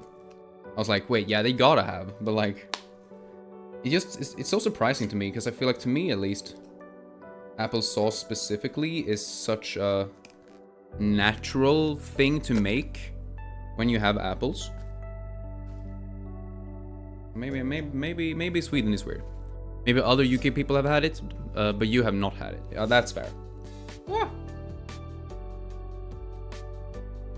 I mean, not everyone can have everything. Okay. So this is a bit coarser, like the grains, or grains, I don't know if it calls it grains, but the actual pieces of sugar are larger and has a bit of like a molasses taste.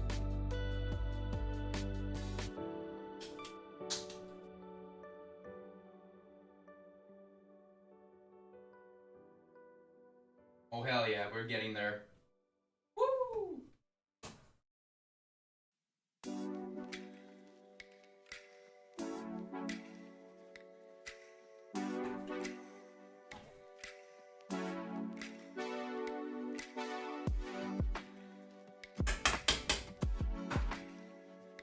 I'm also assuming that you can have more or less sugar than what it says in the recipe. I think it's just like how sweet you want it to be. I'm gonna start at a lower amount, I think.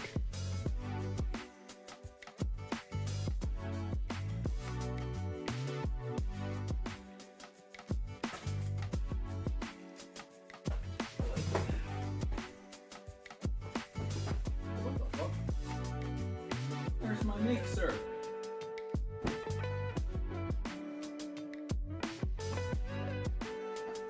I have a mixer, but it doesn't have the tip. What the fuck? It's just gone.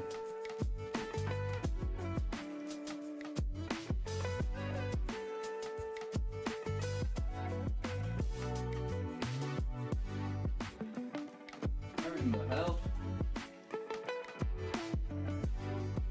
Ah. Ooh. Deep within the pits of my pantry, I found it. Oh, there it is. I was like, where did I put the stock? But over here, yeah. I'm so fucking lost right now.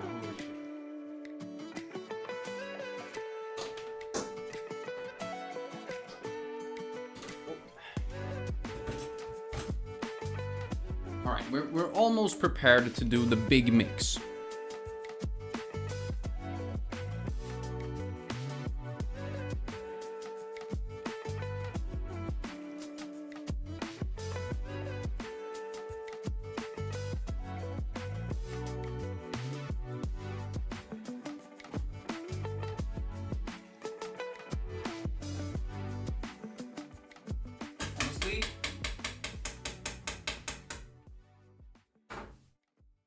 I'm gonna go ahead and mix it right now, because I think it's soft enough.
How loud is this?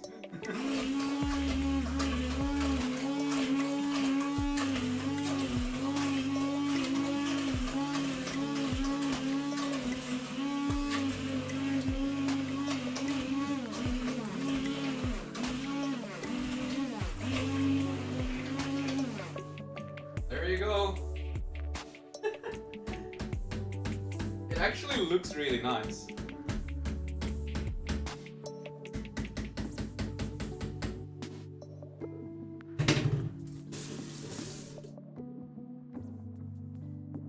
Now, the machine goes back into the oven, I was about to say, but into the pantry. The box. There you go. Alright, woo! God damn it. Just lower the heat. This is so much! Okay, I'm gonna see if I can show you this, because this is insane. There's so much in there.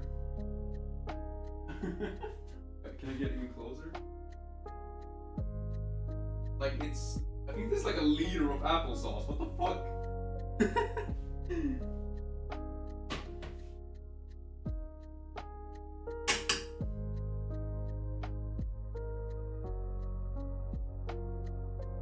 Okay, so this is gonna be the first taste test. I'm not sure if this is gonna be good at all though.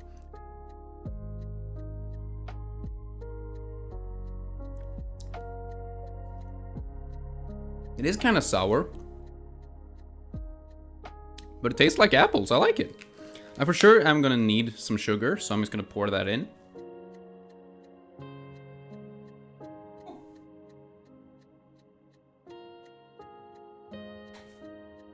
And stir it together.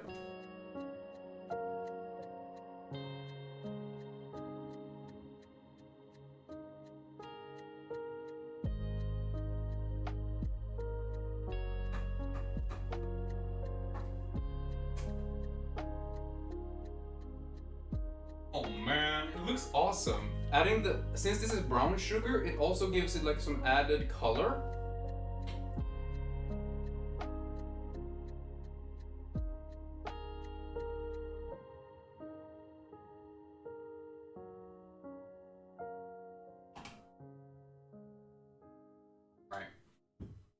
I'm gonna move it off the heat for a second, just because right now it's so warm, it's like boiling up through the mush.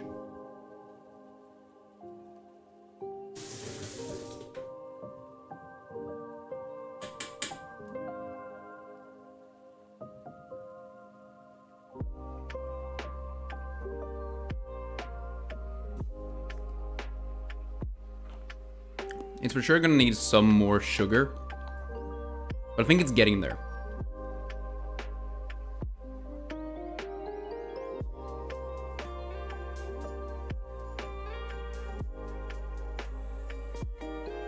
See, because I think I'm using way more apples than they recommended in the recipe. So using less sugar than what they said in the original recipe just makes it even more sour, which I think this is a good idea to sweeten it up a bit.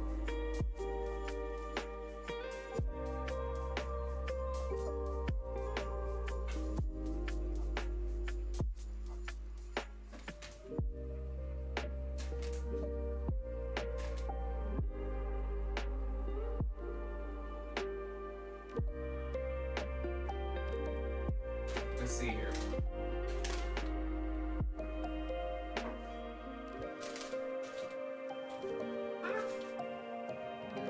There you go. I'm also gonna put some of this in, which is going to help it like survive longer in the jars. Just a tiny bit though, because this can taste kind of bad.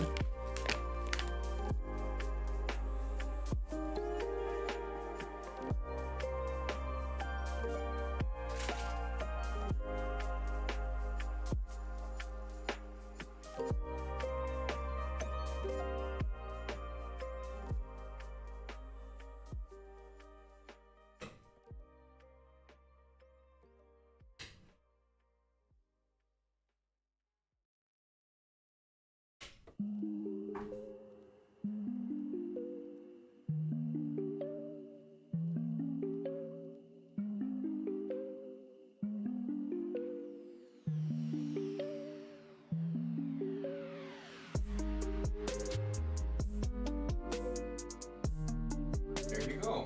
I think this is a finished applesauce.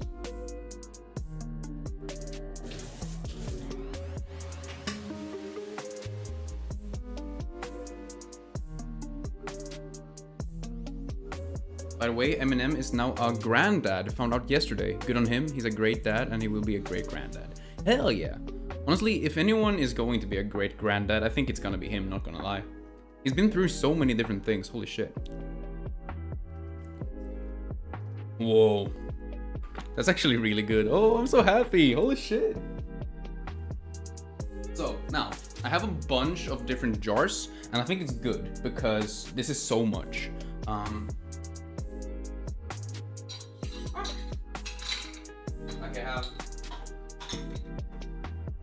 Okay, both have big jars and small jars, you know? So, I'll see what I can do. Let's see.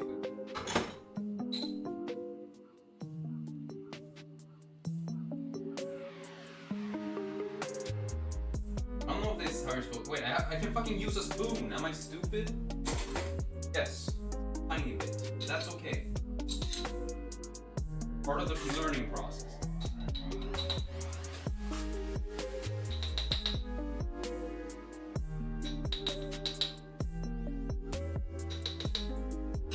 Okay, cool. now this is a little trick that I learned. Where...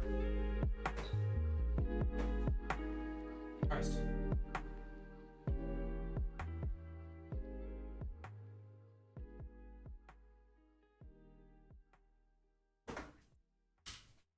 Wait, I put it over here.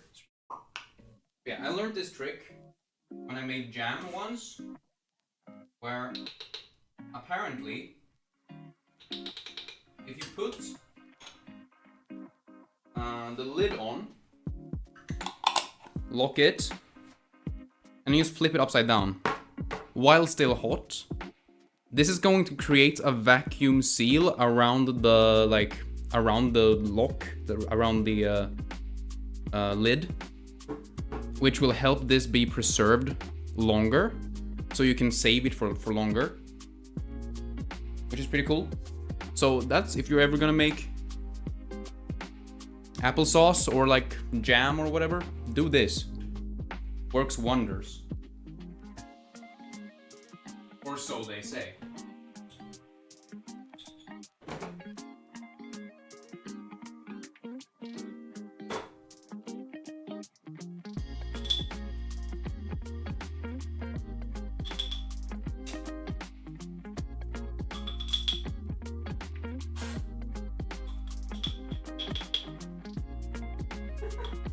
It's just so much though.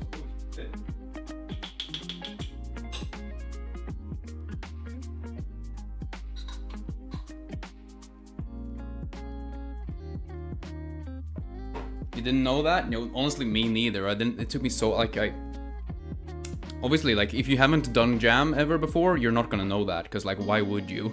It's not something you can do with anything other than like these types of jars.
Woo!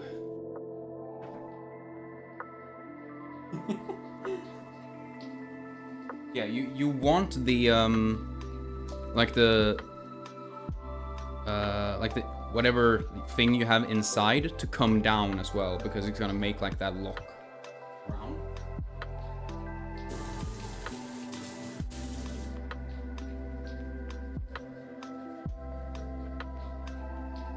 Alright, I think I'm gonna put the chili in the rest and then add in some cinnamon and see what happens. I'm not gonna use all the chili at first. I can taste it afterwards.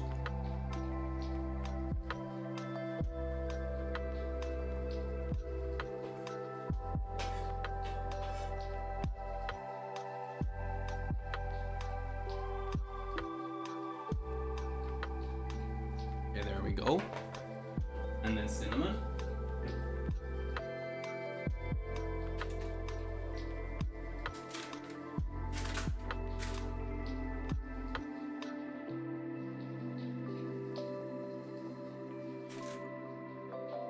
And then just stir that shit together.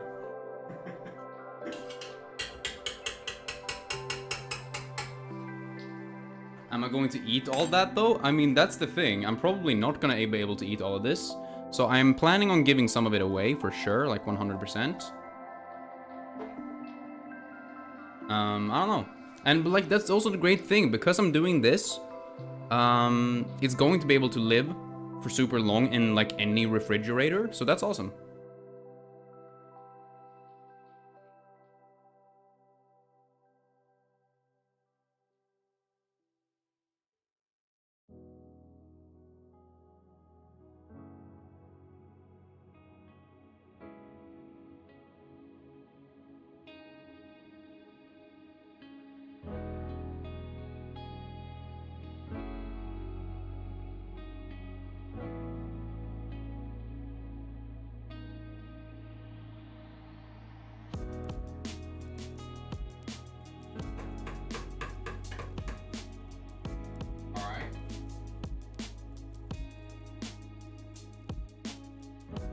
There's only one thing left to do. Taste the spicy one.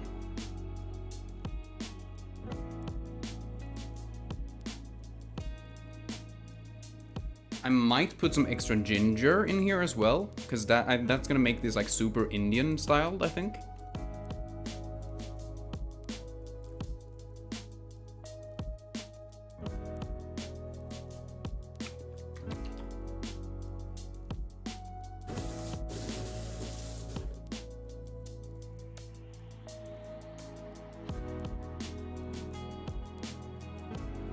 I'm gonna take a piece where there's actually some chili in it as well.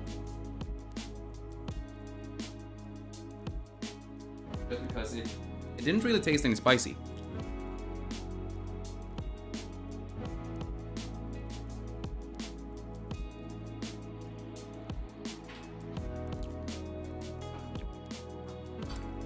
It does get some extra spice from it, but it's like the sweetness from the apples sort of counteract the chili a lot. So I'm actually just gonna have the rest of this in as well, I think.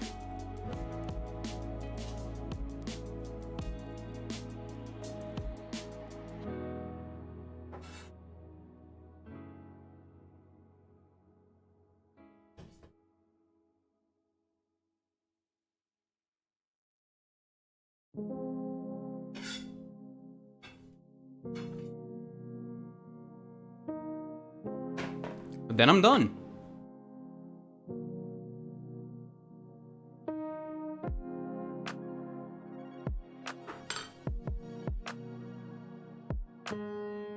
Yeah.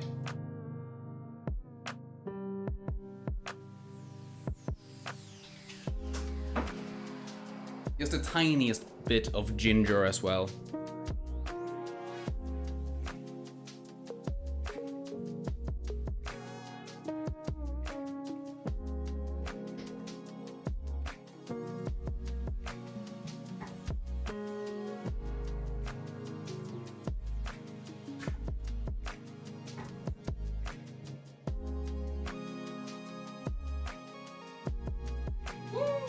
This is actually so cool. I did not expect this to go as well as it did, I'm not gonna lie.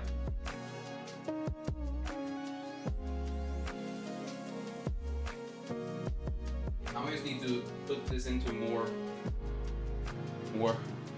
jars.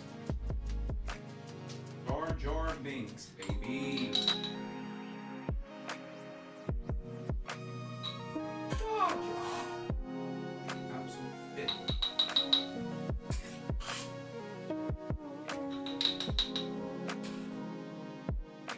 Master Skywalker, there's too many of them. What are we going to do?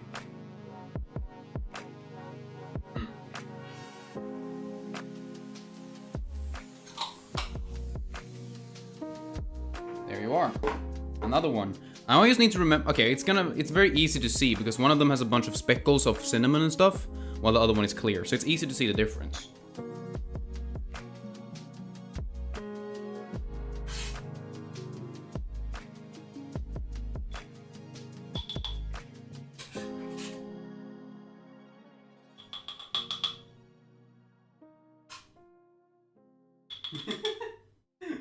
It just keeps going.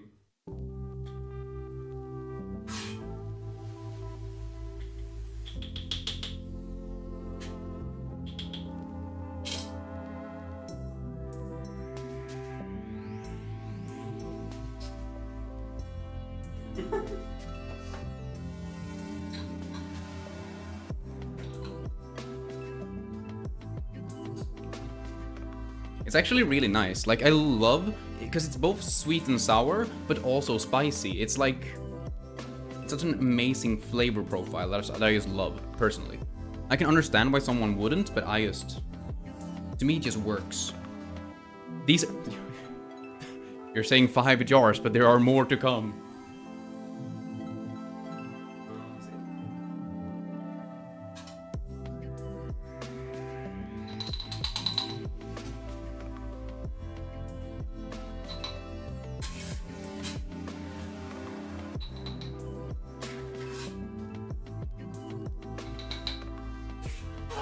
There's so much left. Oh no!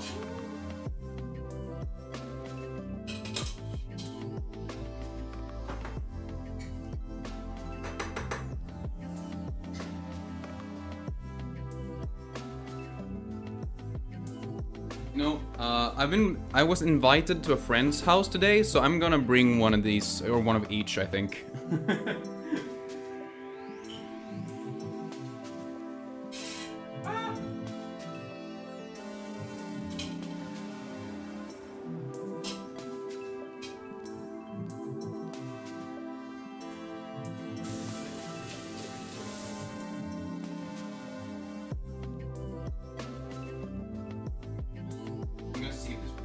This is not gonna work, that's the issue. Fuck, I need to use the spoon.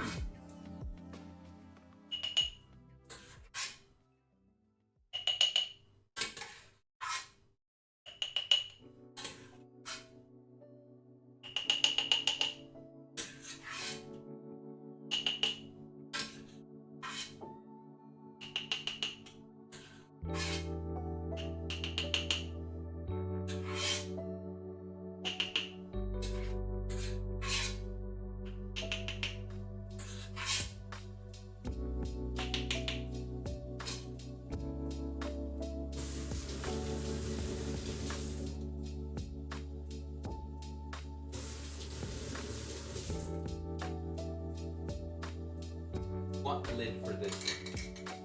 Is it?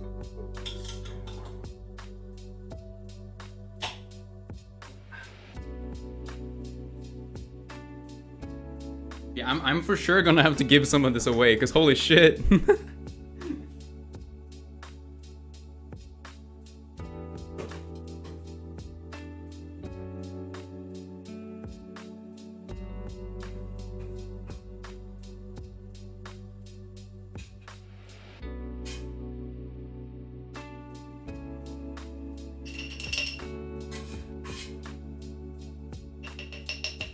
This is also the reason why I made more of this spicy one, because I think I'm gonna use the spicy one more.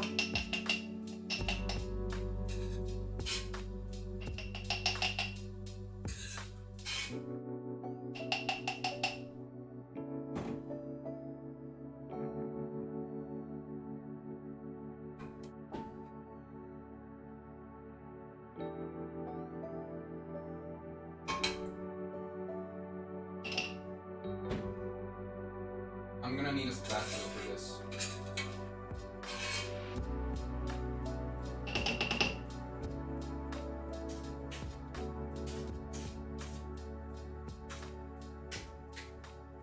I thought this was gonna be so much shorter.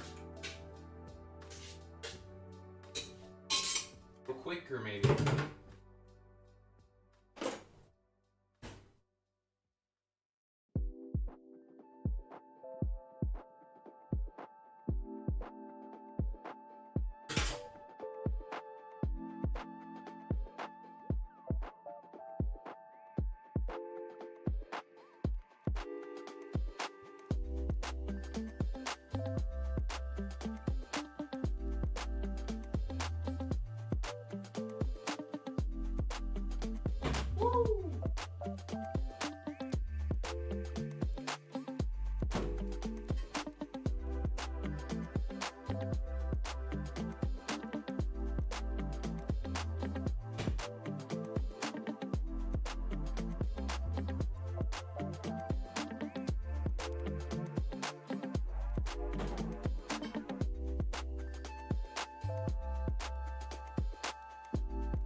This last one isn't going to be completely filled, but that kind of makes sense. And that might actually just be a good thing.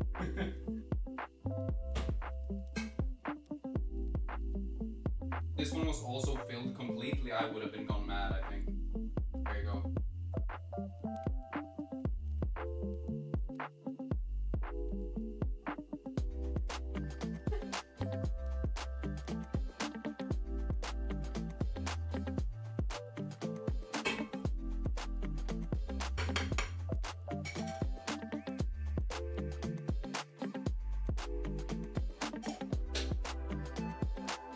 Damn, there you go. Woo! Now I'm just gonna have to let these stand for a minute before I can... Like, I think they're supposed to go cold before I can put them into the fridge or something like that. Or otherwise, I think, like, the pressure might completely, like, fuck up the glass. I don't know how that shit works. But let's take, like, a 5-minute break. Grab something to drink. Maybe go to the bathroom. I'm gonna try to move this to the side so I can start up a blender. Oh man.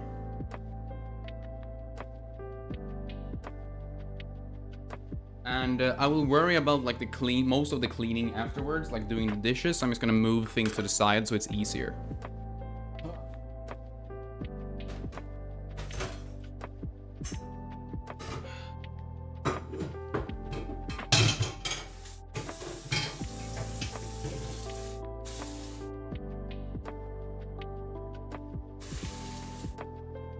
There you go. Tiny bit of water. Move this one.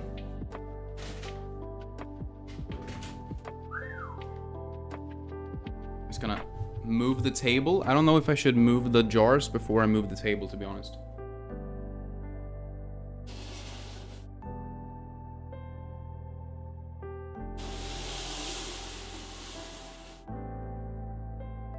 Ta-da! It worked. All right. I think everything should be fine now.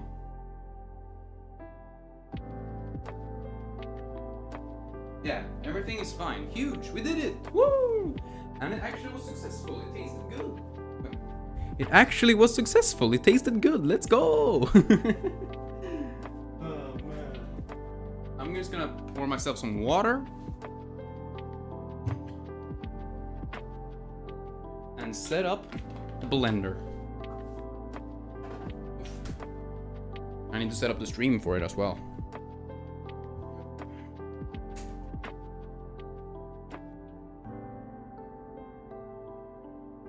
To the side. Go.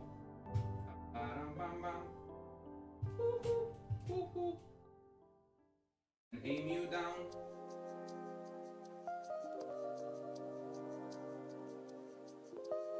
Alright. Here I am. Oof.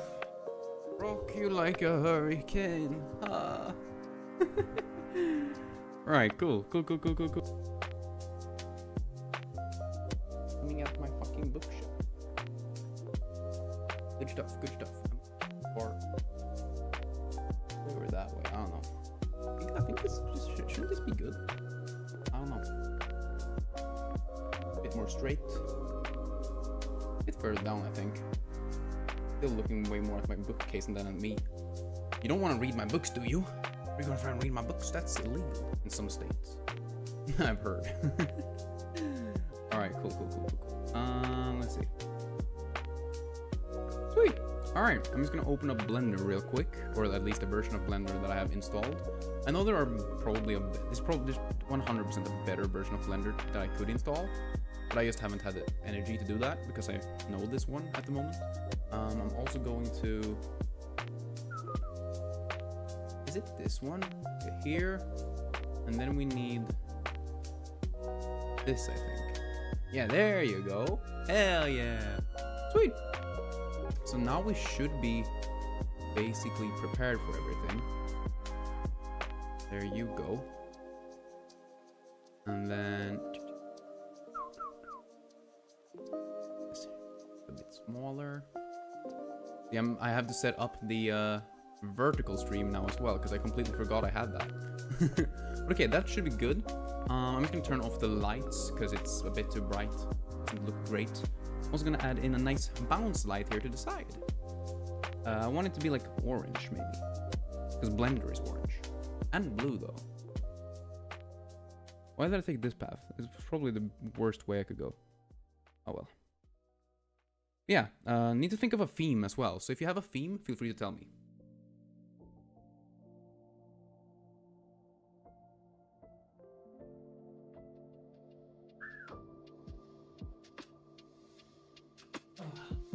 There you go. Now that's cozy. That's cozy.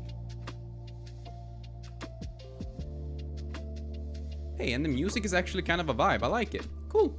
All right, we're moving over to Blender now. Blender 3D art.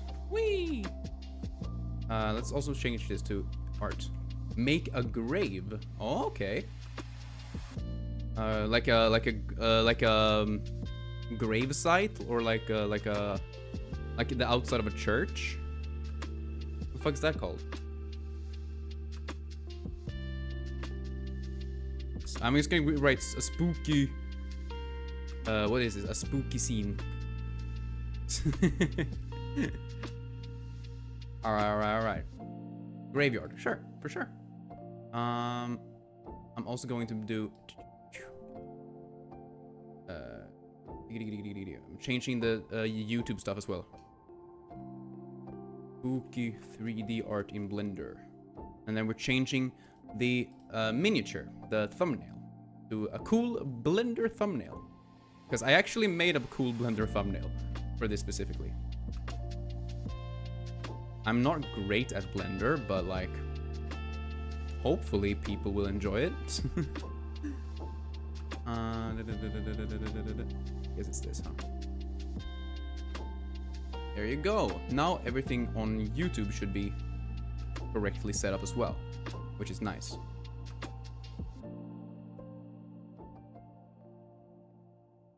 Right. Oh shit. Sorry. There you go. But yeah, because it's Halloween soon, it makes sense to make a graveyard or like a spooky theme for sure. Okay, interesting. I have never actually tried to make a graveyard before, but it shouldn't be too bad. So the thing is, I'm thinking we're gonna need to start out with. First off, we always remove everything that I have in the scene first, just because we want it to be like as blank of a space as possible. Then, since I'm gonna use a ground, I'm gonna use a plane. It's like a completely flat surface, which I then can scale up, say 10 times. So now we have, oh shit. So now we have a pretty large plane to work with. Actually, let's scale it 10 times more. It's even larger. I like working big. Personally, it's just, I don't know why, but I like working big. This is going to be cool to see. I'm happy to hear it. I hope it's gonna be cool. And my idea is to give the ground a little bit of, what's it called? Like, my mic is fucking around right now. Sorry about this. Yeah, my plan is to give it some like bumps, like almost as if it's like a hillside or something like that. So first of all, you see in these corners, there are like tiny dots that become orange when I touch them. These are called vertices, and when I move those, the entire plane follows along, right? But as you can see, it doesn't like move very nicely. Like there's no way for me to move this to make it like change the shape of it right now. So I need to subdivide this, which adds in new points like in the corners. And then if I subdivide again, we get more corners like in the middle of these faces. And then you can do this how many times you'd like. It all just really depends on what you're trying to make and like the style you're trying to do and how strong your PC is, of course. I'm gonna do one more just in case, because I think this is a large thing, so we're gonna be kind of zoomed in. There you go. Now what I want to do is, so you could go in here and pick like one vertices and then move it upwards, and that creates a big ass spike. And I don't want spikes, right? I wanted it to be like hill-like. And I could use proportional editing, which when I enhance the size of this circle, it will like affect the vertices around it in like a drop-off motion, right? So it creates some sort of hills and like lumps. But doing that throughout the entirety of this plane would take a long time. Like if I pick another one and move that one up slightly and then make this one, make it big, make a big bump, it takes time and it doesn't really look that great. But what we can do now, because I added in all these vertices, is I can create a deform displace, which right now just looks like the plane went up, right? Like it just moves upwards. But if I create a new texture, choose clouds, it creates a bunch of different bumps, right? And right now there's very small bumps. It's very random. So I'm gonna just increase the size to make the bumps larger. And now you start to see how it can be like very, like this almost creates water-like structures. But that's not really what we want. We don't necessarily want it to be super water-like. I'm just gonna add in some added depth. And then we can go back here and just change the strength, which will either make it like super strong or just very subtle, depending on what you're looking for. Also, a thing that I even noticed that I forgot to do is apply the transformation. Let's see here. Now this should give me the chance to make this.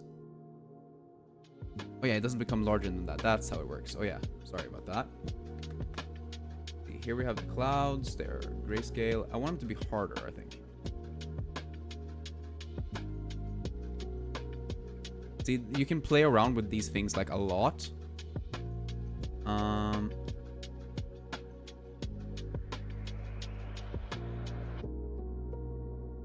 Make very different looking things. Like this is almost clouds, right? I mean, it's because we're using a cloud texture.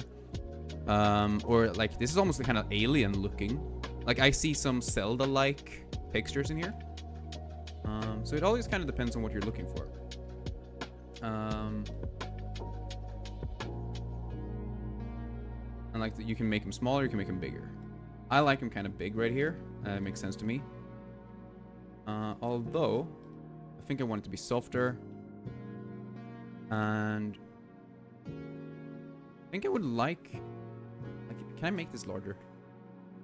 Yes, like we can make it larger than, so sometimes Blender's like basic settings, like say that you can only go to 2 or 1, but sometimes if you just write in a number, it can become larger. So now I put in 5 and I can go up to 5.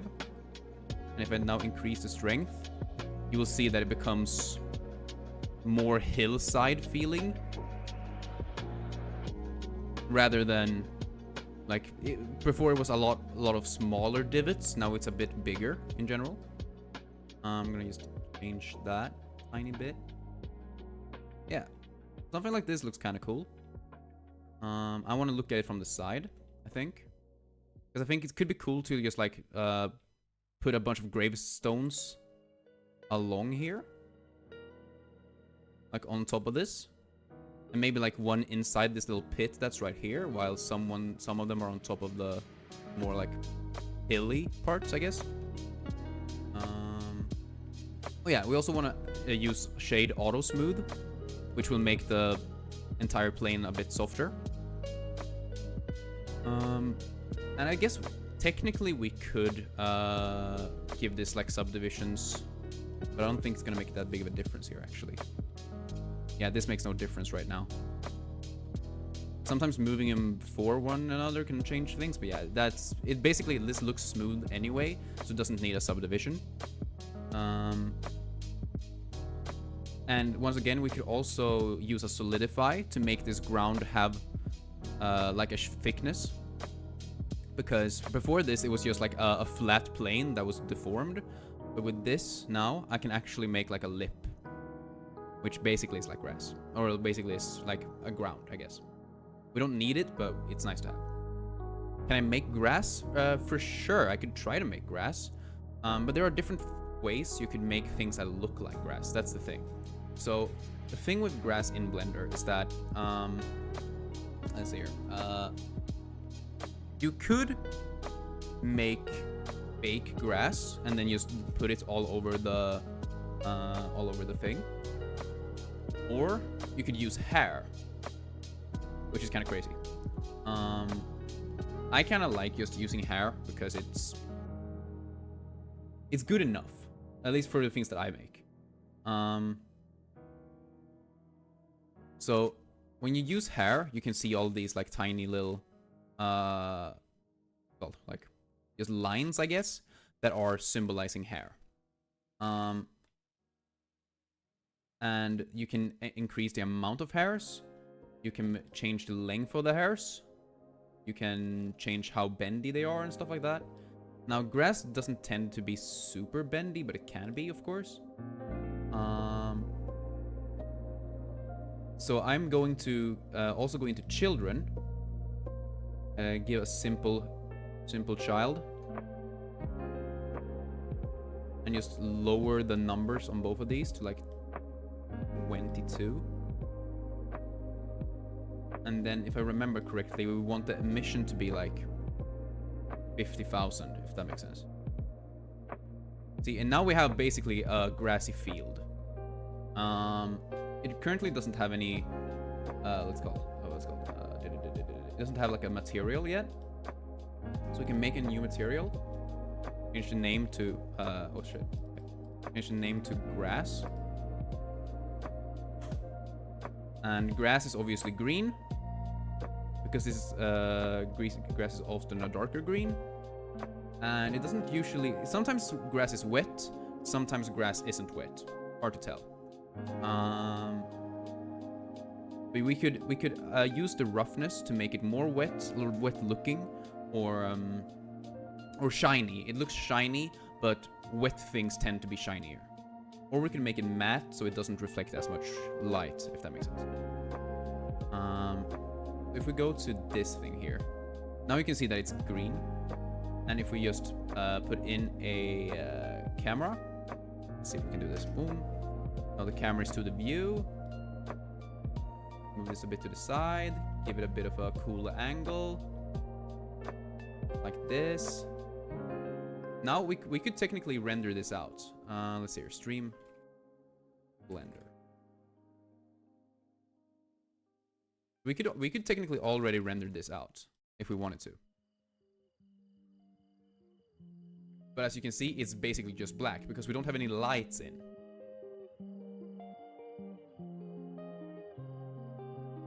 So what we can do is we can go to the world and we can add in a image texture. Open up an image texture like an HDRI. This one is obviously very sunny, but this is mainly just to show you how it works. Hopefully this works. I think it works in Eevee, right? Okay, so now you can see it's at least a tiny bit greener, and there's like a blue sky, kind of. We're getting somewhere.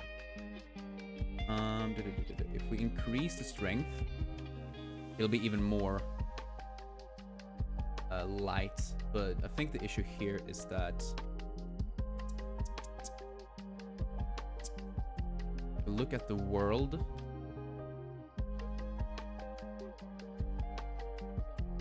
it's probably going to be UV, right? And this one. I wonder if this is something that is an Eevee thing. Environment texture Eevee. See, I could do this in Cycles, and Cycles is like the super hyper realistic render engine. Oh shit, sorry. But obviously, the more realistic your render engine, it's like it's gonna be harder on my PC, which will then make it harder for me to stream at the same time, basically. Let's see. Ambient occlusion is always good. And maybe add in some bloom. We're gonna add in the rest of this later, but for now we can just chill.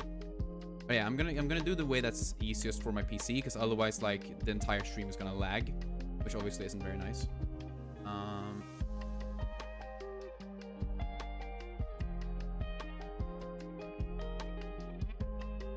Let's see here. So if I go to film,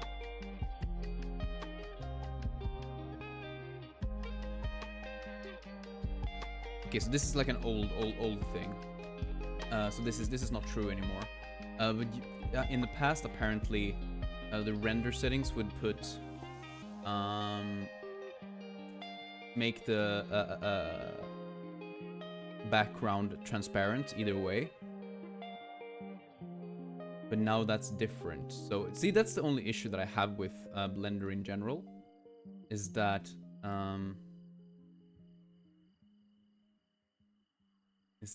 because there's so many different versions, it's sometimes hard to find answers to what you're looking for. Apply environment texture to, well, no, not only to one material. Texture looks different in cycles and Eevee. Alright, whatever, doesn't matter. All you need to know is that this gives us light, basically. That's all you need to know. You like how it looks so far? That's good. See, I don't necessarily love these hairs because they all stick straight up, and they are the same thickness at the top as they are at the bottom. So if we go into the particle system, the hairs, we can go and check the not the dynamics, it's the should be a shape one, hair shape. There you go. And then we can make the tip 0, while the diameter can be larger.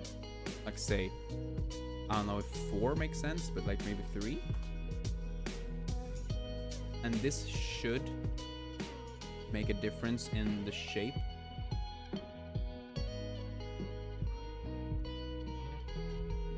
But I'm not sure if it is going to, because I haven't really played around with the hairs for a long time.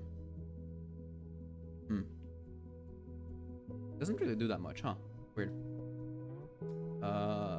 Also, we can probably lower the amount of children, like make this 10, and then increase this to like 150,000.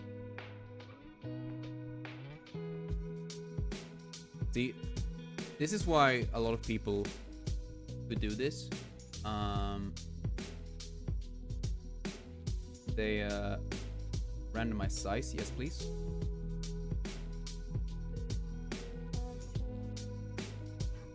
Yeah, a lot of people who do this, like, seriously, they will,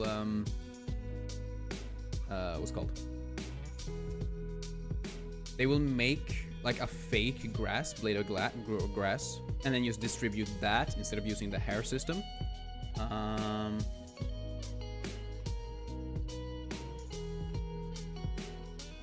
Because the hair system, like, creates a bunch of things, right?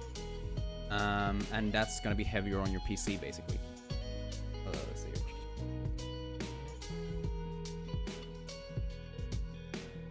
Diameter scale. I wonder if this is gonna make a difference.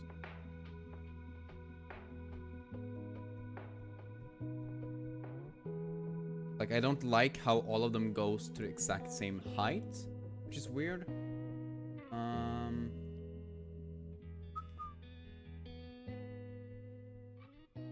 Not dynamics, is it? Maybe it is dynamics. Collisions? Oh, structure. Let's add in a little bit of randomness. Yeah, there you go. Lower the stiffness slightly. I'm just playing around with the grass now. Like, we could easily put in like gravestones rather than doing this.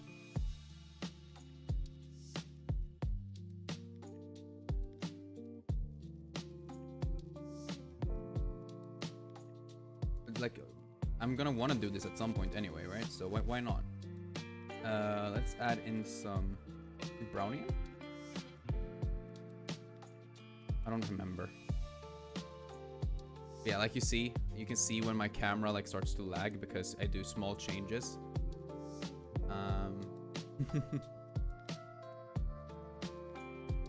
Let's see here.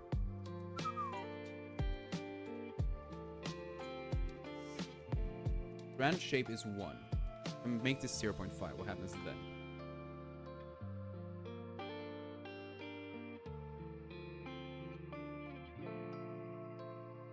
Also, I'm gonna move this back down to like 5,000 grass for now, just to make it easier while we work with it. And then once it's time for the final render, we can just add in a bunch more to make the grass look more full if we want to. I also think this is a bit long, is it not? That's just me. I think it's a bit long. Where the fuck? Blind. Tire length, there you go. Gonna make it a bit shorter. 0.8 maybe. There you go. And then we want, like I said, added randomness. Some Brownian, I think. Yeah, there you go. See, with the Brownian, we're gonna see that some of them are gonna change shape, which I like. Not all gonna be doing the same.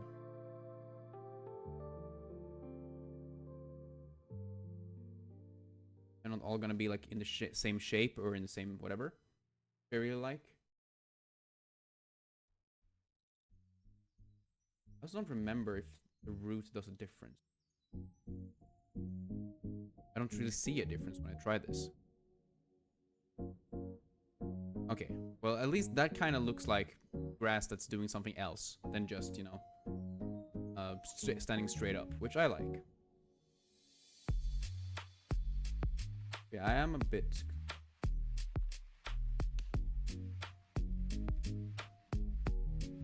The tip? No. Or maybe it's just an Eevee thing. I'm just gonna quickly move over to cycles. This is probably gonna lag a lot.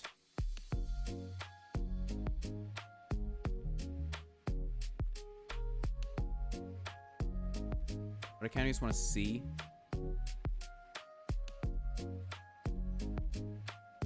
In case this does anything different. Oh!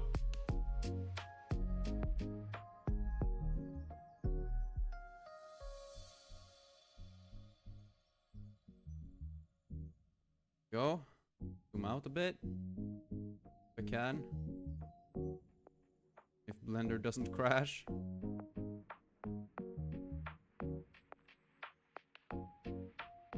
It didn't crash, huge. Let's try to render an image.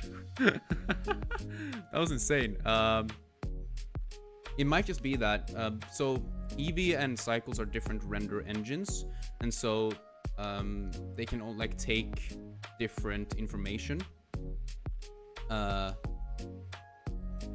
apparently in this situation, it means that maybe Blender, like Cycles, can understand air particles better. I'm not sure if that's true.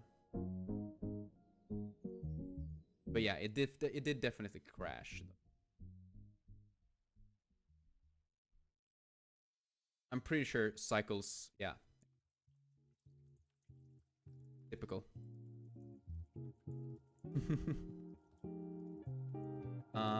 Yeah, so what the fuck did I do? I went to particles and I made everything fucking huge. Yeah, if we make the diameter root like 1 again,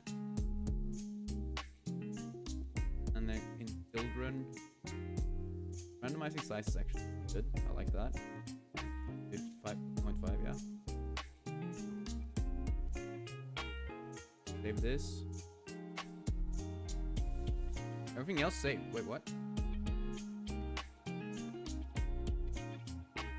What the fuck is going on here? This? No. It has to be the particle system. Why the fuck is it doing a bunch of weird shapes? Okay. Must have fucked something, right?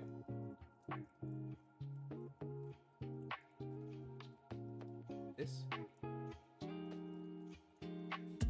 What was that? Maybe move this to 0. Yeah, see, this is where you can see that the different like render engines have different like visuals. What the fuck Okay, so that made a big difference.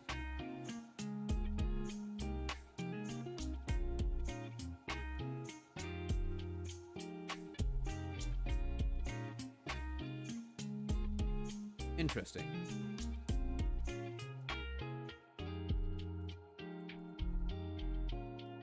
This is very interesting, actually, because I've never seen this happen like this before.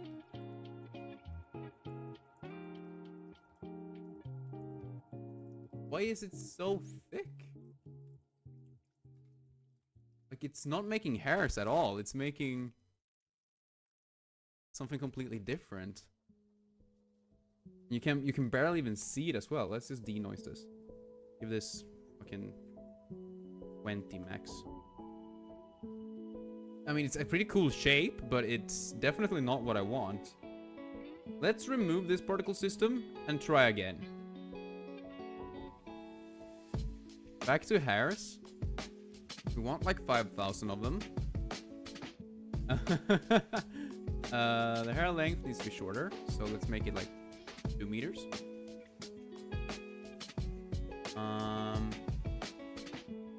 Give it some children. Only needs like 10 children per strand. It looks big. Let's see this. They will be randomly sized. It could have been the random size that fucked me up, not gonna lie.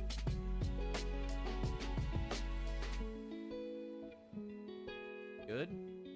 And the diameter root is that. Like a 2. Let's see what happens. Yeah, good. Then we grab the hair shape. Wait.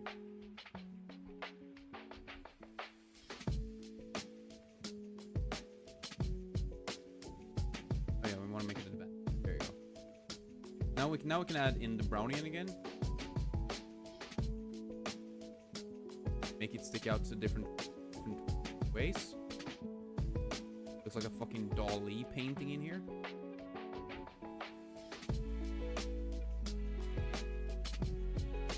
Okay, this makes everything just turn around on itself. Something like this. If we render this shit out now.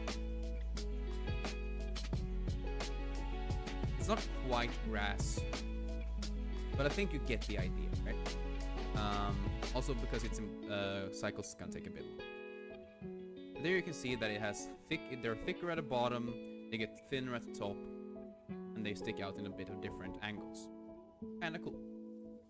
But I'm gonna go back to Eevee for now because it's gonna be easier to stream with it. Now we have the grass figured out. Cool. What we now want to do, want to have a bunch of gravestones over. Grabbing a cube. Let's see here. Gravestones are usually not as thick, right? They tend to be thinner. This. But then they also tend to be slightly taller as well. They have like a bit of a rectangular shape. And then we want to give it like this rounded edge. And we do that by pressing Ctrl and B to bevel. And then by scrolling the scroll wheel, we can give it like a smoother bevel. But as you can see, it's not even. It's like more round, like it's going further down here than it goes up here. And that's because I've changed the shape, right? It used to be a square, now it's rectangular. And Blender doesn't know that until I press apply all transforms. Now if I do the same thing, notice that the round over is equal, like it's equally far down left side as it is at the top. That's a good thing to remember. But then again, okay, this is gonna be like a piece of rock. That's what we use. And so we might want to try to use this decimate thing again. The same way we made the hills on the floor, we can make a bunch of like shapes in this thing to make it look like a rock. But once again, we need, since this entire plane here has like no vertices, that's not going to be a good shape. So we could do the same thing where we just right click and subdivide, but as you can see, it gets a lot of extra vertices up there, but nothing on the front. And that's not what we want. We can try to do it like this. This doesn't do anything. We can add in edge loops if we'd like, but like that's also not great in this moment. What we could do is we can throw on a subdivision surface, and all of a sudden you see that, oh wait, it's completely changed. If we grab this, boom, boom, and then press I for an inset, it starts to gain its shape back. Same thing on these ones. Or actually, might actually want to...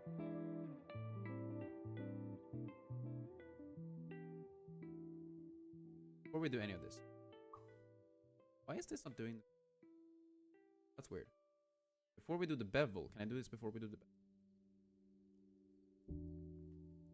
This is a weird... That's a weird thing. That should not be how it works, but okay. Let's add in an edge loop right down before we do anything else. Boom, boom. Nice round over, give it a subdiv. Generate, subdivision surface. Okay. Then you can do this, bevel that only twice, clamp it. Go. Now we have sort of like a classic rock shape, right? If we increase the amount of subdivisions, this should give us, yeah. Now we have a bunch of extra added vertices we can play with. It's not very nice though. What the fuck is well, like these shapes right here are super ugly, by the way. But it shouldn't make a difference for the things that I'm gonna do. But like if you want to make like things that are good, high quality, this is not how you're supposed to. And this is why you shouldn't listen to me. Let's deform this as well with a displace. Same thing again. I love displacing with the clouds because it gives you so much good, at least to me it gives so much good like options. Like, okay, it's very hard to see because there's shading on it, but if I give this give it a gray base color, let's throw in ambient occlusion node. And hopefully this should show us something. Unless I have it turned off. If I turn it off. There it is. This is kind of weird because this usually... Oh wait, maybe it's good. Yeah, there you go. And then add in a color ramp. Move this a bit to the side. Boom, boom, boom. Look at this instead. Grab this closer. Okay. Weird.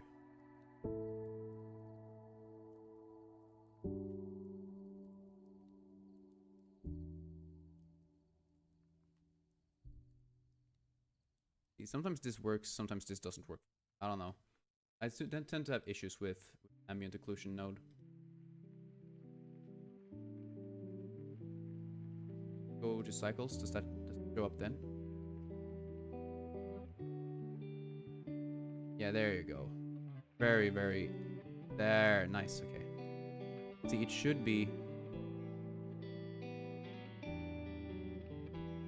Yep. Tiny bit like this, tiny bit like that, but it's not great. It's actually very ugly.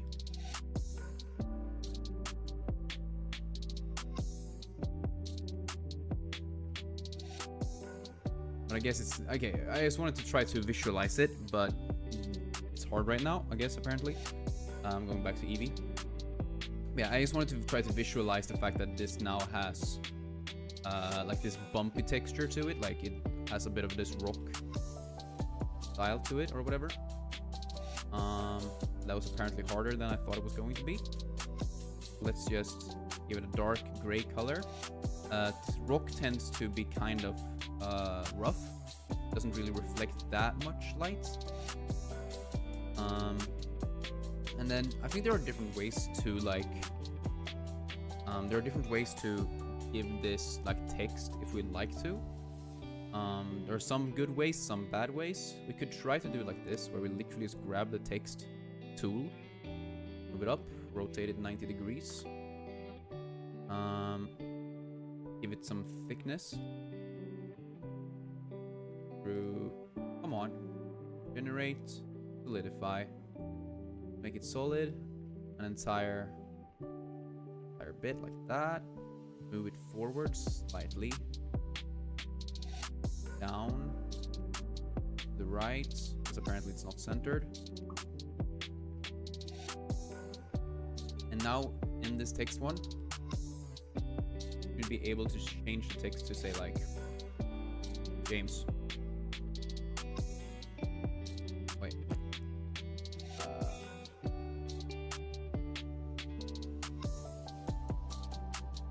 And we could change the font as well if we'd like, although fuck.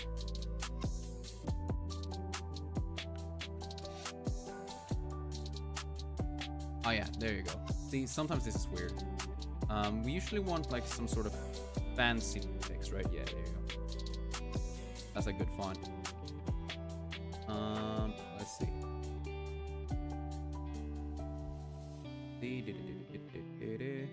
Paragraph. Let's center it.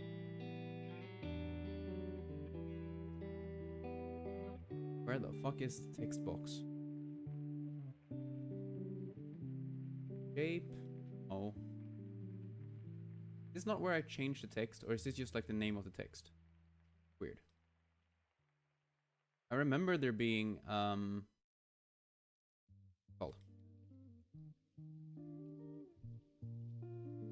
There used to be a tool to change this, but I don't know. Okay, wait, I'm just gonna boop. No, see, this is the issue with me. I need to Google things all the time. Blender, edit. Oh wait, I know. So fucking stupid. You just go into edit mode and you just change games. Here you go. Wait. Now we can move this to the side. I'll just slightly more. Go a bit more. Like tinier. And now hopefully this works. I'm gonna try this because this is once again not a great way to do this, but it works. Oh yeah, wait, the text isn't. Make the text. You can turn the text into a geometry, right? Convert to mesh. Yeah, there you go. So if we go to the cube, grab a boolean, and pick the text object, and then we remove the text, it creates this like inset into the thing. Although I'm a bit confused as to why the A is sticking outwards instead of inwards.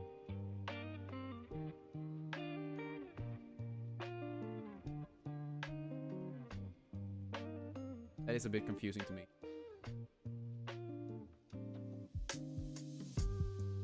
And it doesn't show. Why? Like, it is there now. It just doesn't show up. What the fuck? If I do this. Oh, it doesn't make geometry on the inside. Interesting.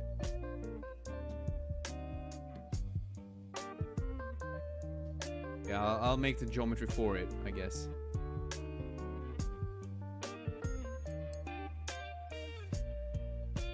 Sometimes this is what you have to do, which is fucking stupid, but like, whatever. We extrude it on the y-axis, and then we fill it in. Simple as pie, and now we have games. There you are. You're dead. Sad. Oh god. And what we could do with this now is that we grab plane, add in another particle system, another hair system, but instead of using hairs, we're gonna want this to render objects. And we can actually pick, to instance, this cube. And now you can see we have a bunch of tiny gravestones everywhere. So we don't really want 1,000. Like, how many graves can there be? 150 maybe? And we want the scale to be 1. We want it to be the same size. Oh wait, no, that's too much. 0.5. Okay. It's not a perfect... Okay. It's not a perfect conversion for some reason. Let's make it 0.3 maybe, and then randomize the scale. Just a tiny bit, because some rocks are going to be bigger, some are going to be smaller.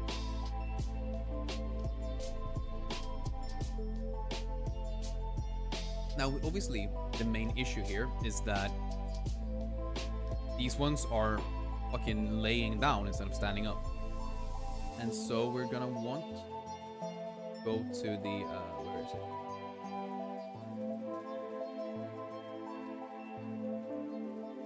We're gonna want to use object rotation. Wait, what? That's wrong.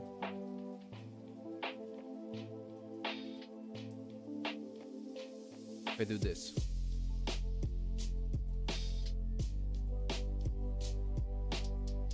Apparently, if I do this 90 degrees on the y-axis, it ends up being good. Fuck. Okay.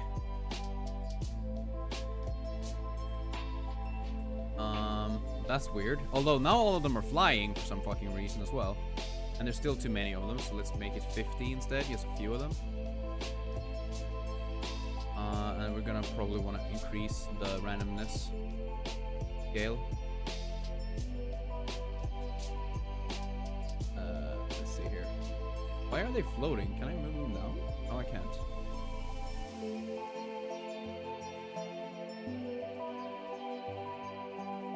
So remember that moving this guy around doesn't make a difference, so we can just move him off the screen, or we can remove him from view completely. Let's see here. I don't know why they're floating though. That is a bit weird.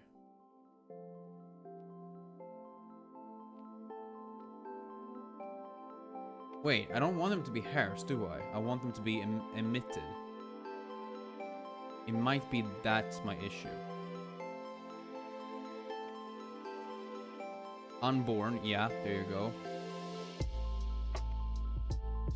Scale, give it like a 1. They're still floating though, so is it because of the mid-level on this?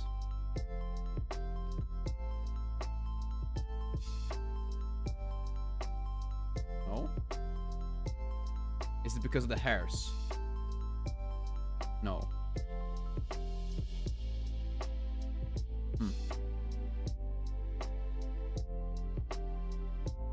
That's interesting.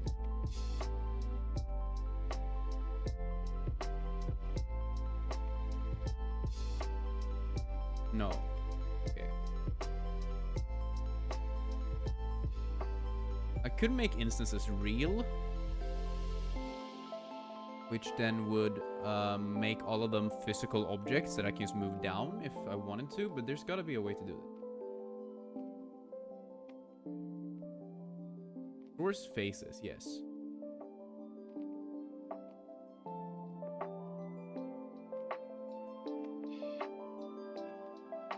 Like, these are just random things we can do to change their conditions and stuff.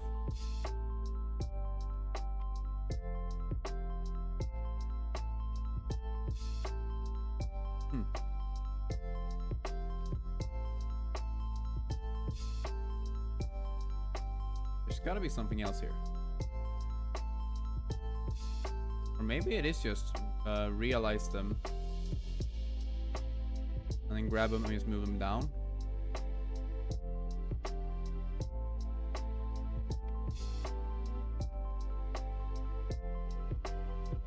See, because now they are like kind of sticking onto them, although some of them are sticking through by a lot, but that doesn't really matter too much, I don't think. Okay, now it does like have a bunch of different ones, but I think they're too small still. It's looking good. I don't know. I don't. Right now, I'm not vibing too hard. But I will.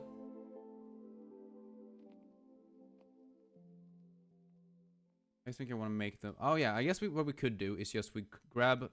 We have some smaller ones. Then we have some larger ones, and then we can just change the seed. Then they're gonna have like different positions. And then we can make these instances real as well. Move them down. And now all of a sudden we have a fully populated like area. Although some of them are still flying. What the fuck?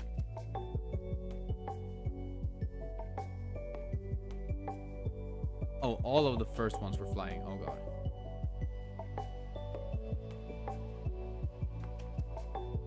Start by moving these down then. Yeah, there you go. And then we made these instances real. Whoop, whoop, whoop, whoop, whoop, whoop. Them down as well. Huge. And then we remove these. Wait. What the fuck am I doing? Oh, I have so many cubes. I have so many cubes. Ah! Oh well. Or maybe it's cool. Maybe it's kind of cool to have some of them. Oh wait. What if some of them are floating away? Maybe that's a happy accident. Oh, that could actually be really cool. Now when I think about it. What if we grab all of those cubes that are oh wait, oh yeah, we also don't need 150, we only need 100. That's probably why. There you go. I had one too many.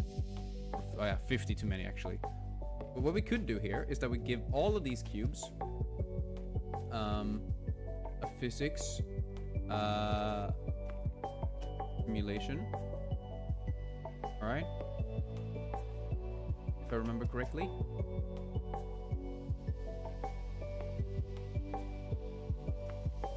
See here.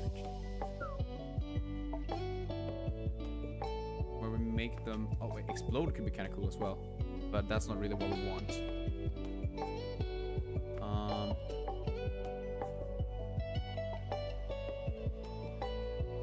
What we actually want is... We want... Let's see. Physics, and we want them to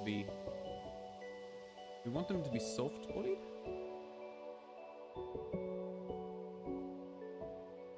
I think it's soft. Is that how we make them fall? I don't remember.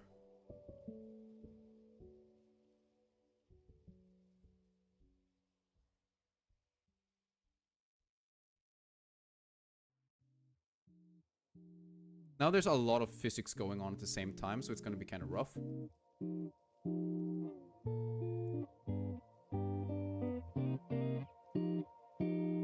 But my idea now, at least, which might be might be completely dumb. Oh no! Oh no! Oh no! I moved the camera.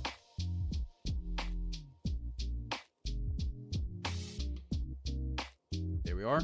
Now pause the video playing. Good. Thank you, Blender. Wait. So we need to make a force field. Like a force like this. Let me just make it huge. Because we needed to affect all of these. Move it down a bit. Now, I don't know if this is how it works. I don't remember if this is how it works. Or maybe I need this to be like a cloth.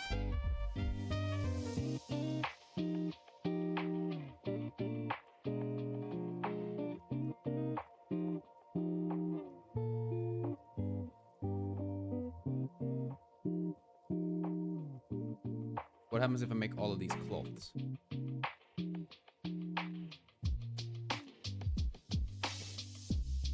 This is just a test, because I have never tried this before. But my idea now, because some of them are already floating, may as well like lean into that and see if we can make it look like all of them are like floating away. That could be kind of cool.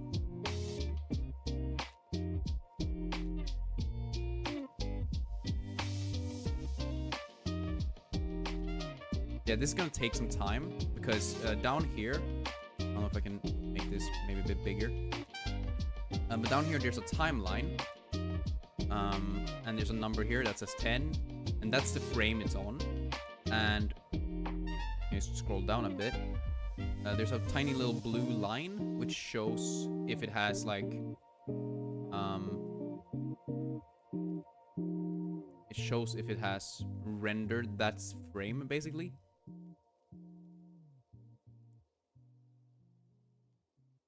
Now I just want to see if this actually does anything or if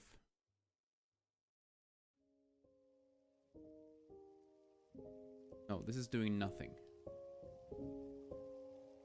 Why is it doing nothing? Oh, because most of them are just soft body. Or no, it's only one of them became... Oh yeah, it's only this one. Where is this one? You're over here. Go to you. See what happens. Oh, he's completely fucked up. That's okay, because he's not gonna be seen anyway.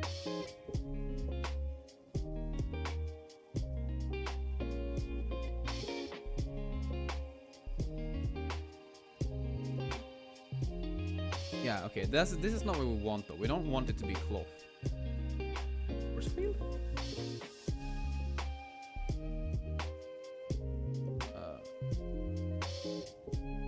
Is it a rigid body? Maybe. I don't remember.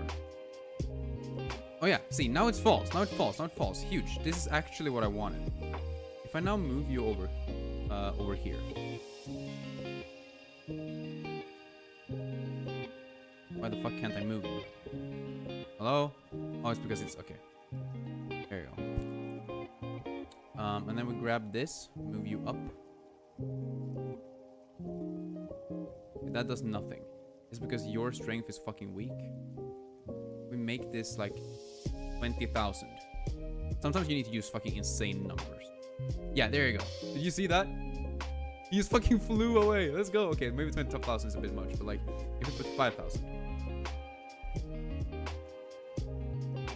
There you go. He starts flying. I love that. Okay, cool. So now I should be able to pick him. Wait, where is it? Like this. There's a way to give all of this guy's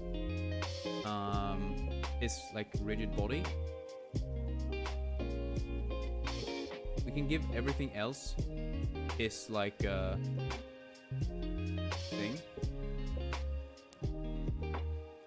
Let's see here. Not join. We don't want to join them. We want to. Let's see here. There's a quick way to link object. What's this? This is called physics in Blender. The rigid body simulation. If you have one object that has physics properties and you wish that other objects have the same object, select all objects as you wish. Yeah, not the selected one last. Yes. Then in the physics panel under objects, tools, choose copy from active. Okay. You pick all of them except for the first one. Then we pick the first one. And in this panel, wait, not this panel. Tools.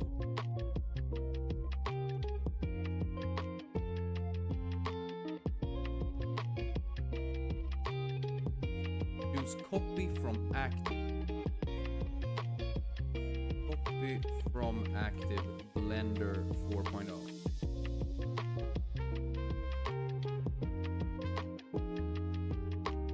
If I just press Ctrl C now.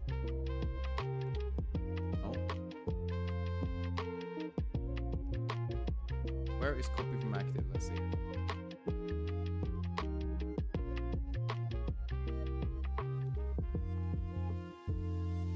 This isn't working.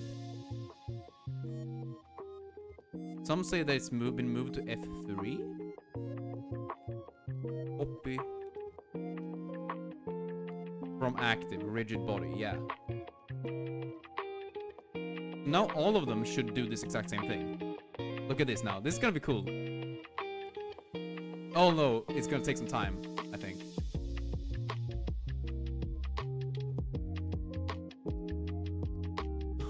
Wait, does it crash? Oh no, wait, I'm scared. Fuck, it crashed, okay. Oh no, it didn't crash, let's go! We're alive! Oh my god, it's working! That's awesome! Now let's just move this back down, I think. Because I want them to like explode upwards more than outwards, if that makes sense. This is actually so cool. This is just such a stupid idea that I had. It's actually like coming out kind of epic. We definitely need that to be slower, right? If we make this weight like 25 kilos, is it gonna go slower because it's less weight? Oh, it actually starts falling because it's so heavy. Okay, what if we give it 15 then? Yeah, it definitely slows down because it's less heavy. I like that. Or if it's more heavy, it slows. Yeah, it slows down. Oh, that's really cool. Okay, let's try this again then. Select all of them. Select only the first one. F3. Open from active. Now they should all be moving upwards, but slower.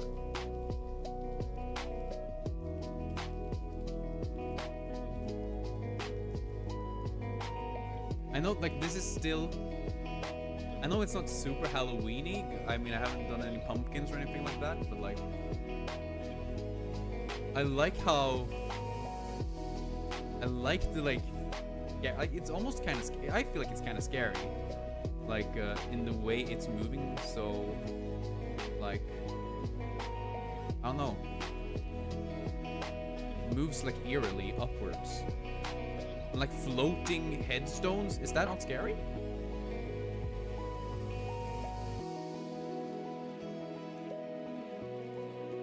It can't just be me who thinks this. Oh, that's awesome. That's so cool. Holy shit. And there's like already like a natural like like there's already like a natural change between them.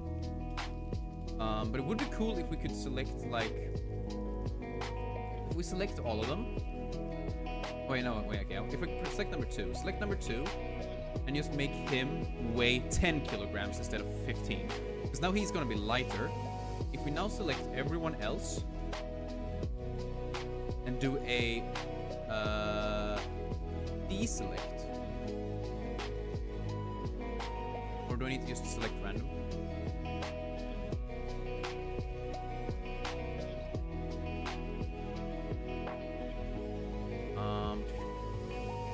Oh wait, yeah, okay. Yeah, there you go. What? No, what? Huh? There you go. Random deselect. Huge. And then we can select number 2. F3, copy from active. So now some of them are gonna fly away faster than the others. And it's gonna create even more like chaos, which I think is gonna be cool. And hopefully 10 kilos isn't too big a difference to make it like super fast versus super slow.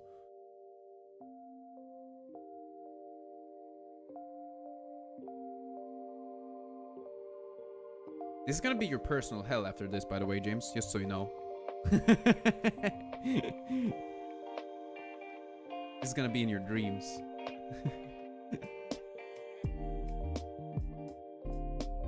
See, some of them fly away way faster while others just stay slower. Oh my god, that's so cool. All right, let's see, if we go back in here. If we look at this from the camera's perspective.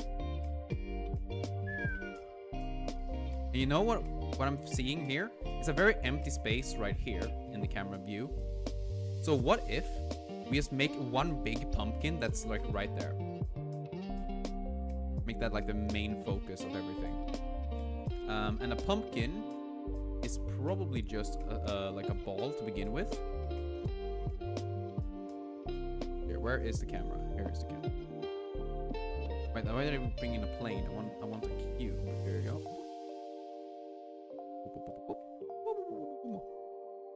Get it closer. Closer. Let's increase the size of this. Now you're wondering, well, a pumpkin is basically a circle. Why aren't we using a ball? Because we can do this. There you go. And now we have basically a ball, but it also has perfectly square angles, which gonna make it way easier to work with, basically. Woo. Okay, let's zoom in on see? It's all perfect squares, so it's gonna be super easy to edit it. So first of all, we're gonna make it slightly wider than it is, and then we're gonna go to the bottom. Or actually, you know what? Let's just make it bigger on every axis except for the y-axis. It's still round, but like, yeah, a bit flatter. I don't know if flatter is the correct. Let's see here. Do I have the issue of... Okay, yeah. I think that's the top of the tippity top. I'm just gonna use some proportional editing to make it go up a bit like this while I go to the bottom. Also, I'm gonna remove the ground for a second. Just make it easier to navigate this guy. Where the fuck is it? Oh, there it is. I'm just gonna make all this into a collection as well.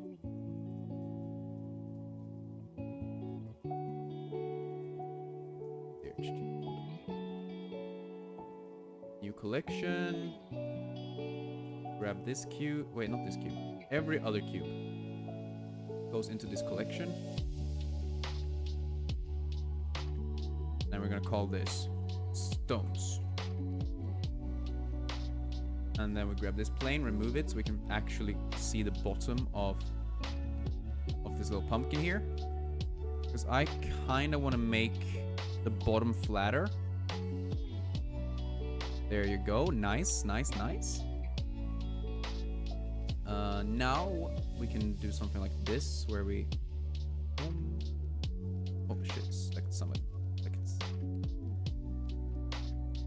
Or I guess pumpkins... They go onto the top, right? They go up like here. So up to this point, it's gonna be like, yeah, okay. Interesting. So I wonder if I can do this.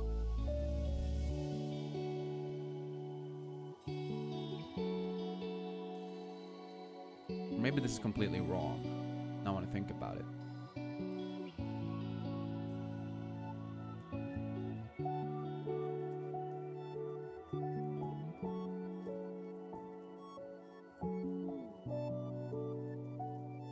This is probably completely wrong, but I'm gonna try this out just in case. If this works to some degree. Just to give it some of that like pumpkin shape. Like, is it just me, or can't you like already see how that's like some pumpkin-like? Either way, I'm gonna go to modeling. Wait. And we're gonna grab the sculpt and the smooth. There you go, smooth. And just smoothen out some of these corners. Because they looked a bit harsh to me. There you go, perfect. Now we have a nice little pumpkin. Oh wait, the bottom is super harsh as well. Fuck, wait. But I mean, some pumpkins have harsh bottoms, but this is a bit too much. At least to me, I don't know. Maybe that's just me. But it just didn't look natural. That's the issue. Like, being a bit harsh is fine, but if it doesn't look natural, that's bad. Cool. Oh shit, no. I've accidentally pressed the button. Cool. Save this. Let's add in a cube. Where is it? And grab it over here. Boom, boom, boom, boom. Sweet. I like moving things around like this, but you don't have to. Oh god. There you go. Now this needs to be smaller. And now I'm gonna try to make like the stem, right? And so the thing with the stem is that it's gonna be thicker at the bottom than it is at the top. And then I want to extrude this upwards. I need to move to the side a bit. Twist it. Turn it. And we want to extrude it like this. And that creates like a bit of an interesting shape. Right? And then before we do anything else, grab it. Let's do this. So we can do this. Give it a bit of subdivisions. And then, I wonder if there's like a visual origin. Do a select, checker deselect, these.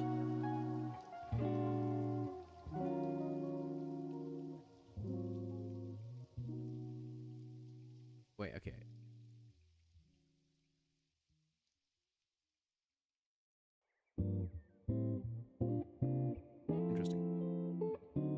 Oh, because, okay. That's why. Select. Can deselect.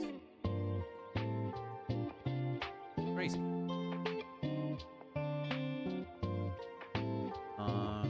We can do it if we do this. Weird. Yeah, that's a bit of like an interesting shape for the tip as well.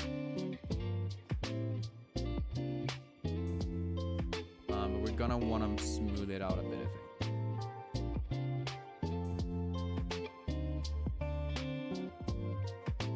think. And since it's now weird looking, because it's not really inside, we're gonna... Yeah, there you go. Sweet! Now we have a bit of a tip at the top. Huge! Let's give that a brownish material. Here. And then we're gonna go and grab in like an orange-ish material. And then we just invert this. Fine. Here you go. Now we have a pumpkin. Huge. Increase the size.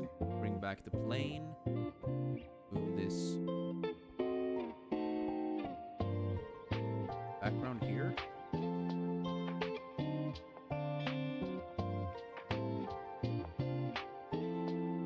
And then maybe, I don't know if we can give this guy a face. That would be kind of cool. Although I don't really know how we would do that, because I'm bad at that type of stuff. Definitely not my forte, if that makes sense.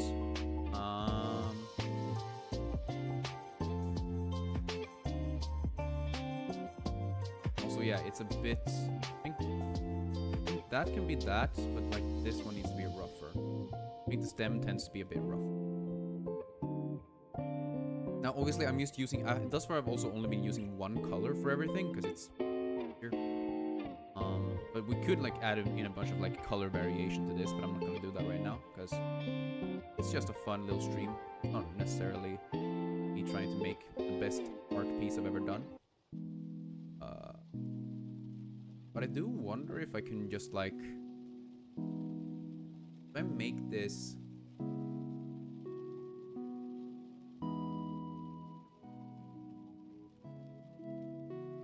I couldn't make it. Okay, this is interesting. I'm gonna try to make a duplicate of this that I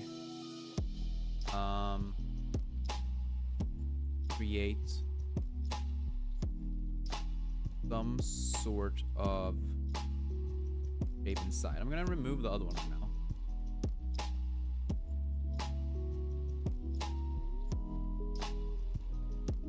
Just because it's easier to see when there's only one thing around. Okay, cool, interesting. If we move these vertices, grab these two, connect them, grab these two, connect them, grab this, this, this, and this. We have a triangle here. And now we can make cool eyes for our little man. I think we need to turn this though. Like, or is it just?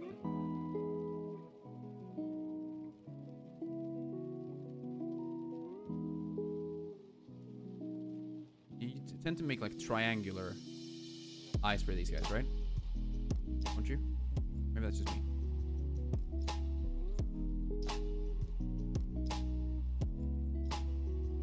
Cool. And then I want to mirror this. If I can. I don't know if that's possible. Generate, mirror this guy. Big. Boom.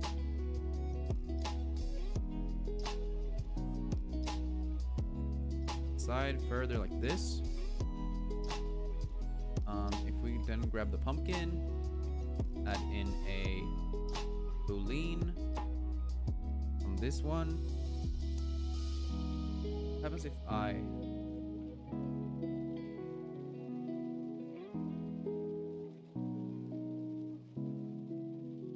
it did. Why? I don't know why it happened to end up inside the collection, but whatever. Yeah, now we get some sort of a hole inside this that we can maybe.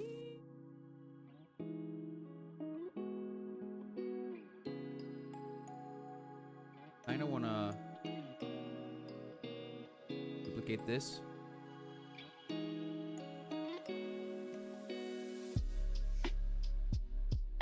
That's actually kind of cute. Not gonna lie. I'm gonna add another boolean, which will then remove this. And what the fuck?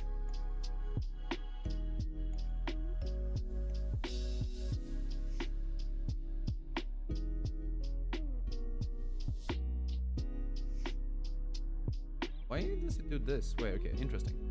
If I apply this one and remove this. Oh yeah, wait, okay. Apply the subdiv. Remove the boolean. Hide this. Now we get nice triangles. Create a new boolean for this one. Apply that. Do that. No, it doesn't work. Why does that not work? That's weird.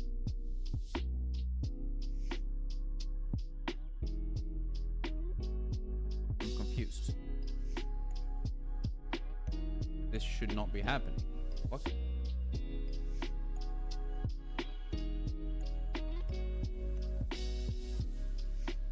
This is confusing to me.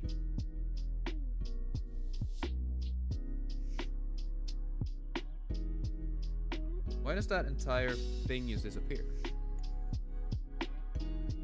Self-intersection? Is that a thing?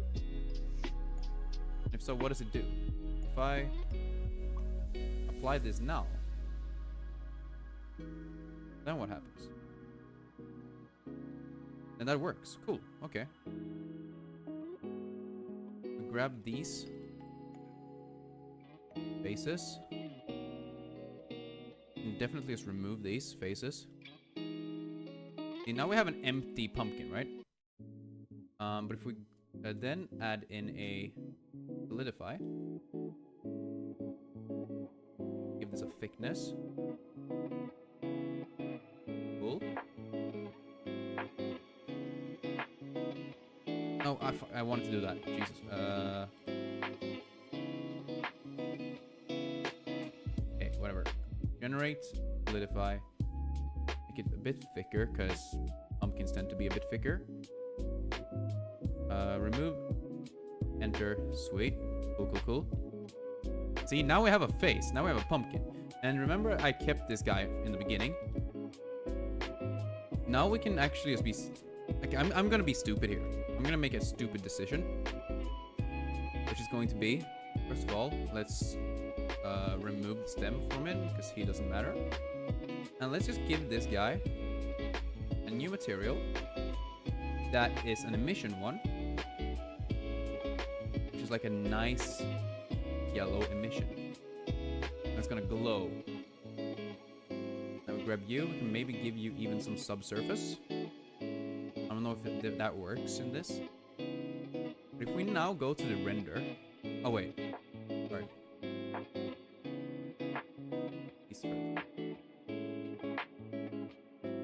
And this is a bad angle. And I want you to just be rotated around like this. He's so cute! I love him! Oh god. Okay, the overall color scheme right now is not great. Mainly because I think the world is too blue. Because we're using a daylight as our world. So I'm just gonna actually move this back to being nothing.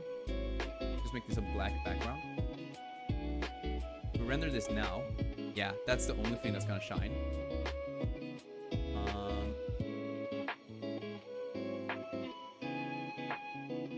Let's see here.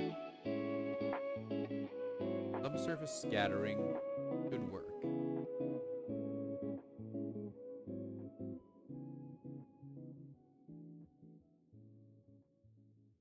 Let's see here. Subsurface EV. 4.0.2. 4 points. Is that a thing? Yeah, this is from January this year, so that's why it's a bit late.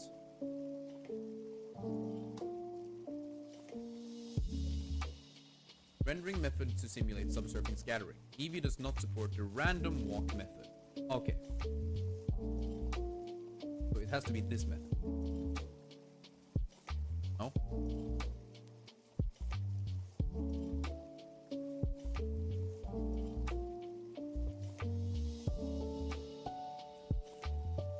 Interesting. Increase the scale.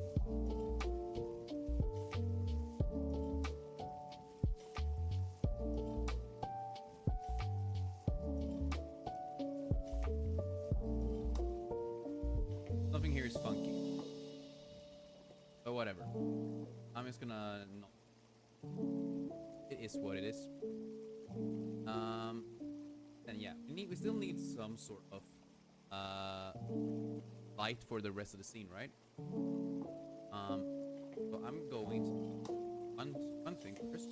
I'm gonna add in a UV here. Put it up, make it fucking big. Not that far away. Up and away. This. Gonna make it very smooth. We're gonna give it a material, make it kind of blue. Wait, and then also give it an emission.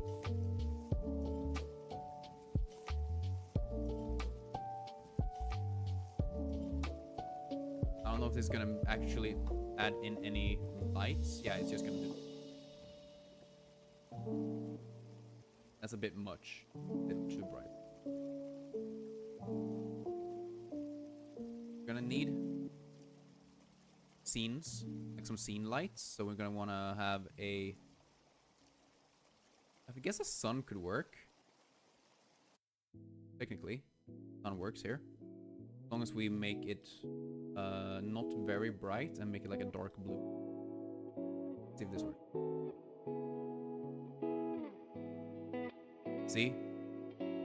We're almost getting there. We're about to get there. Kinda funny. It needs to be brighter still. But you get what I'm getting at, right? Make this a 5 maybe. Looks great. Yeah, I mean I like it. The world is still a bit like 2. You need some sort of environment. Texture. Just to give it some sort of flair, but like not to be. So this is a night sky, so what the fuck?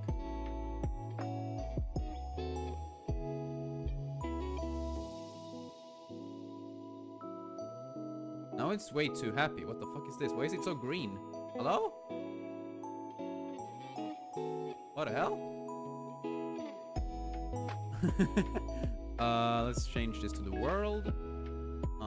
Let's add in this mapping node so we can rotate this. But we don't want a cityscape in the background though. Maybe the trees were actually good. I don't know. But we don't want it to be this bright, so we can lower the strength for this. Hit it like this.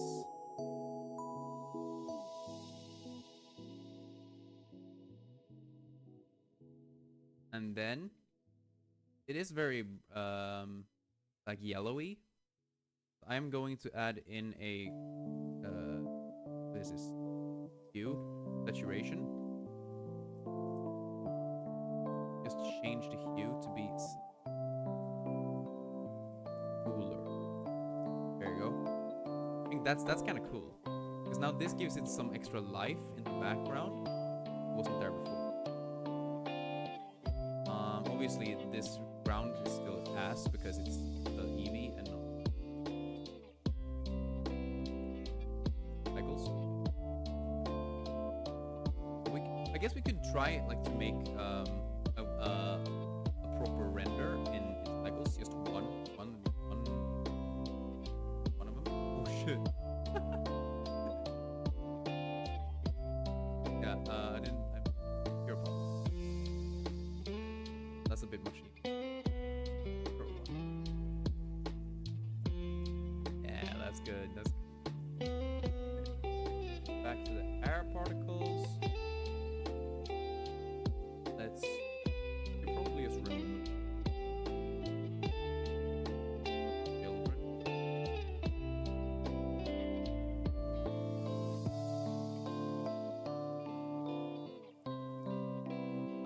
Physics.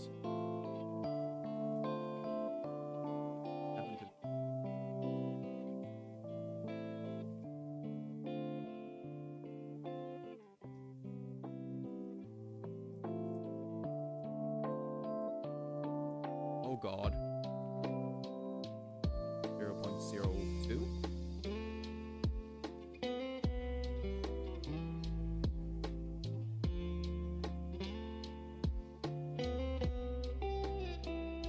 Interesting. Let's make this 50,000 again.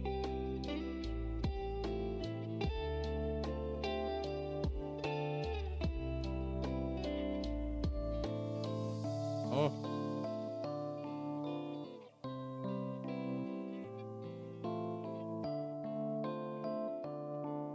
Oh, there you go.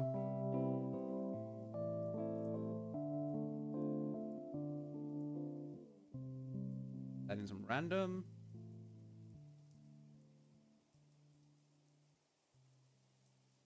Okay, that did nothing. Cool. I'm just trying out different things here. I don't know why, but it looked good before and now it doesn't look good.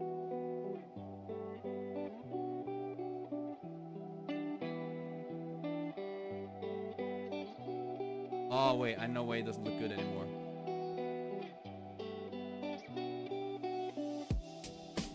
It's because now we have a force field.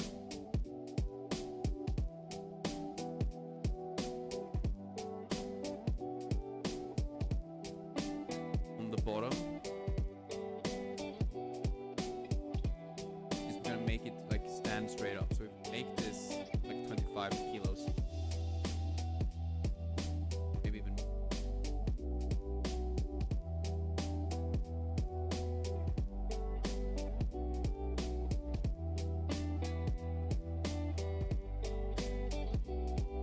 We're getting there though. We're getting there. It's gonna take just a tiny bit more time, but we're getting there. Give that shit. This.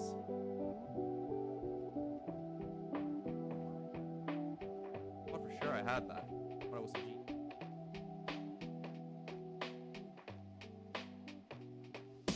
Make this like 60.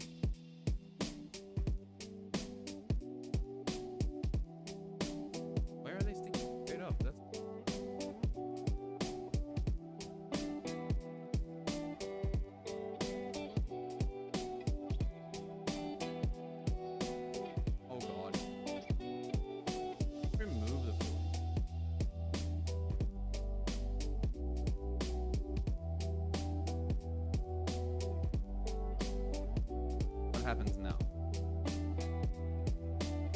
Is my issue.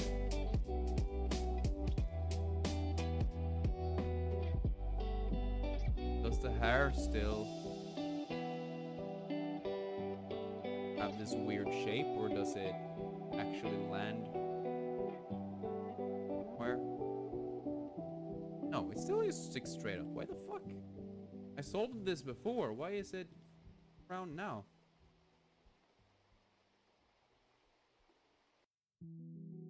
Maybe it's now because... Maybe it's reversed because now I'm...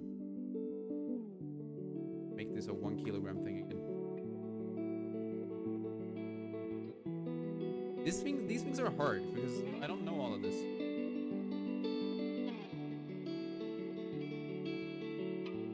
What if we add in some rotation? Randomize.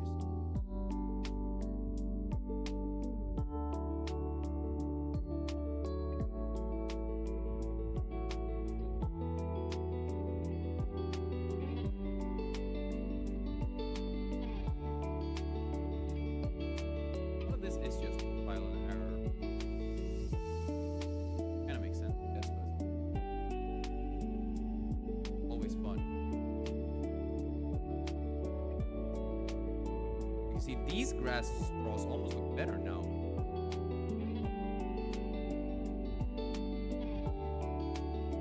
Just because they actually have like variety to them.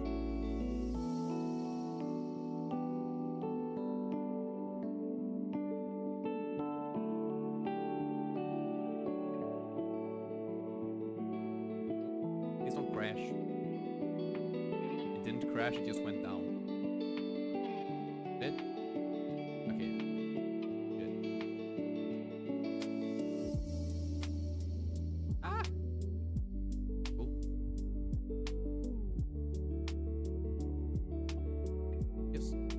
Oh yeah, now it does have some bends in it.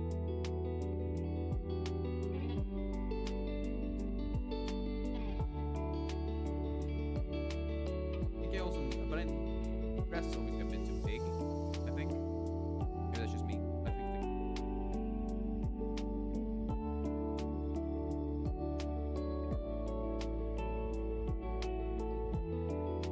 a 1 or maybe.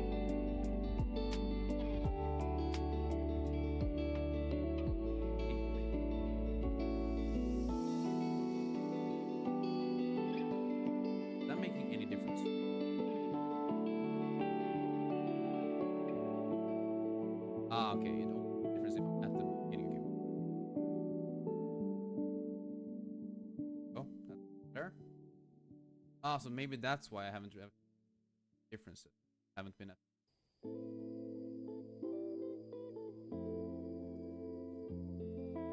Okay, because now we're definitely different. Yeah, now the shapes are very different. I like that.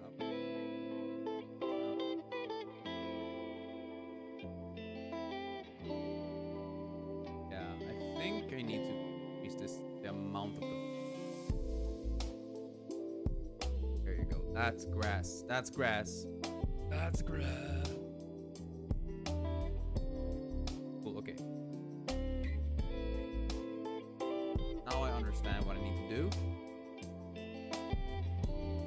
I just don't know if I have the strength to do it.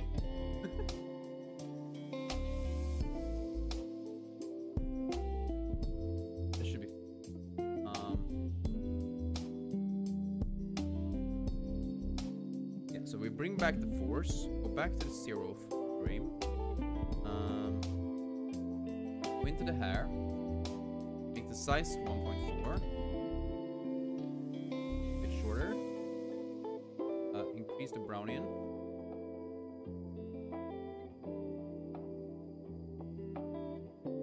can I just remove the physics?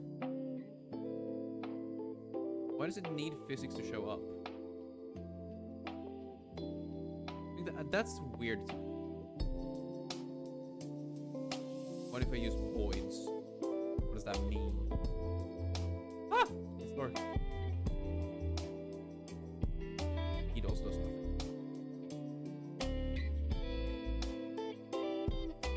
This shit doesn't make sense.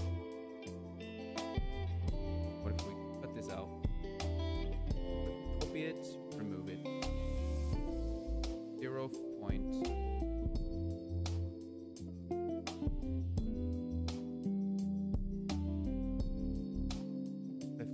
think... Oh shit. I think having the...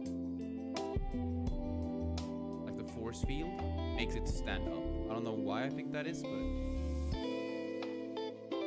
I'm gonna assume that the grass is affected by the force field.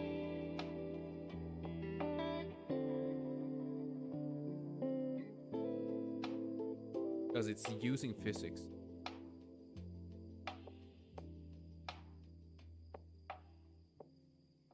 Apparently. Oh yeah, oh wait.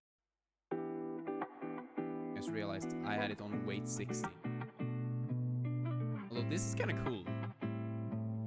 Having a super high one, because it kind of looks like thorns or something. And like an overgrown thing instead, but no. I'm going back to 5 maybe?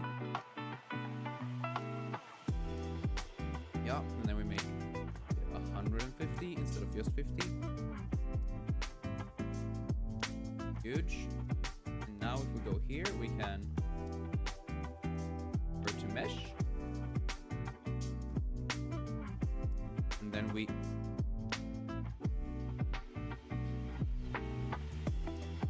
yeah. So now if we save, it's gonna take some time by the way, because now there's physics on a lot of different things.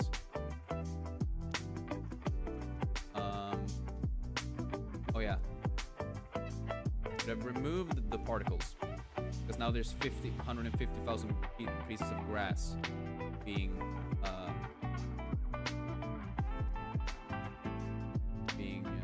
affected by physics at the same time.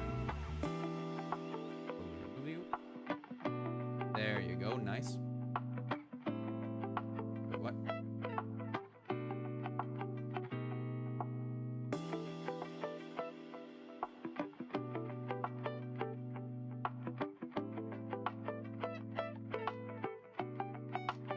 Yeah.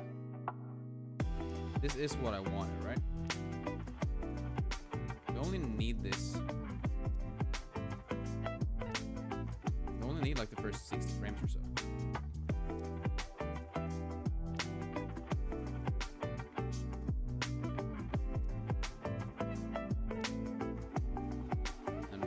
I'm gonna try one render, just see what happens. Okay, yeah, it gives us nothing. Fuck it.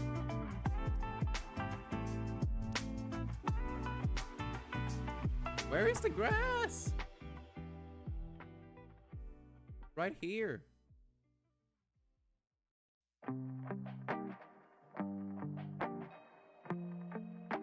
Need like... what?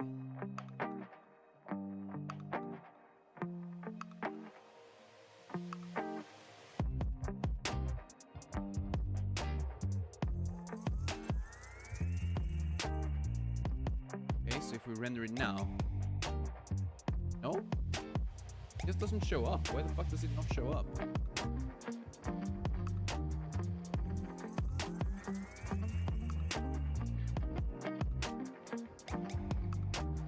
So why is it in here?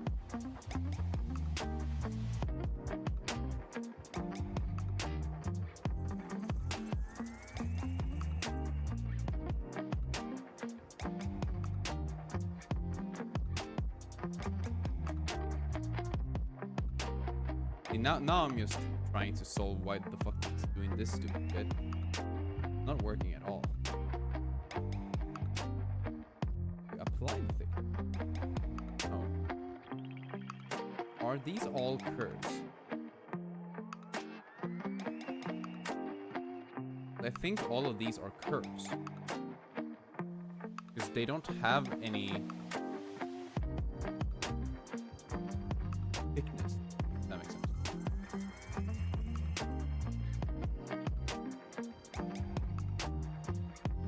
I'm confused. I'm very confused. Highly confused. I'm just gonna do one. Okay, it crashed. For real, for real? Okay, it crashed for real, for real.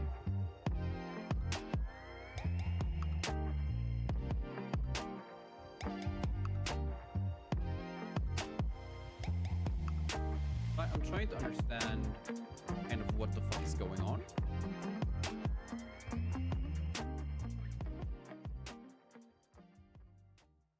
This is doing nothing.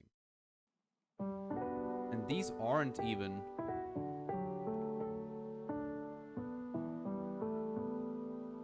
Shit.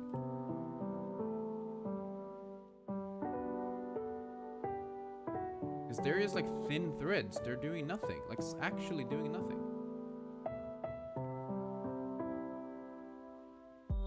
Erase, remove these. Okay. Back to this one. Add modifier. Wait, add in particles. Add in hair. Advanced hair. There's going to be 100,000. 100,000 hairs in. Okay.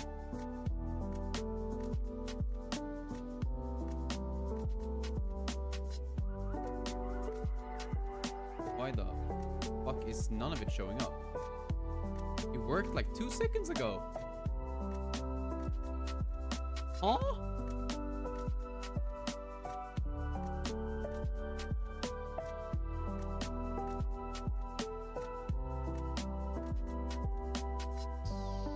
I had to make it a new one? Why? That's weird. Oh well. 1.4. Add in some...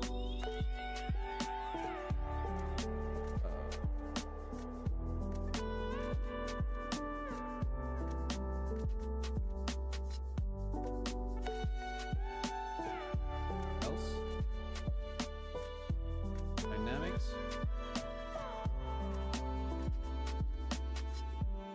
I'm so confused as to why it realized them as points rather than a mesh. It said it was supposed to be a mesh.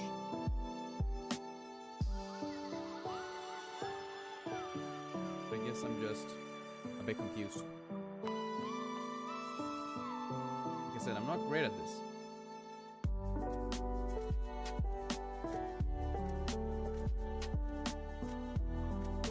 Maybe we don't need dynamics. Maybe we just need the hair shape. Or something.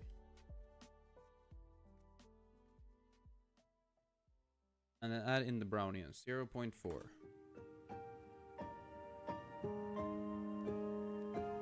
Back to 0.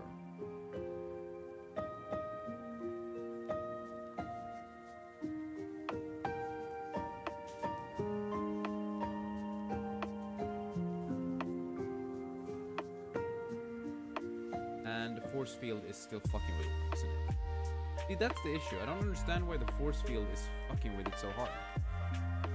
Or I understand why it does it, I just don't want it to.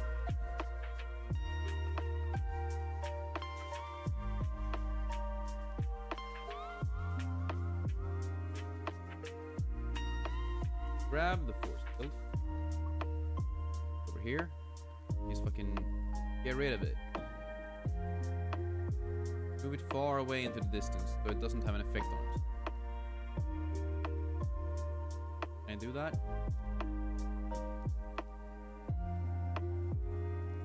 If so, can we just say thank you, goodbye next? GG, go next, you know? Classic.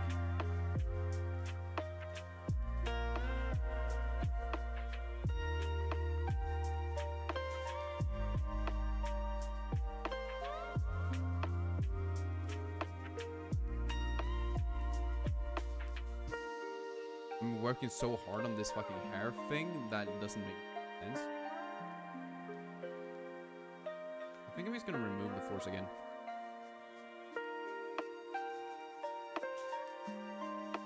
I think it actually is making a difference, even if it's not like even near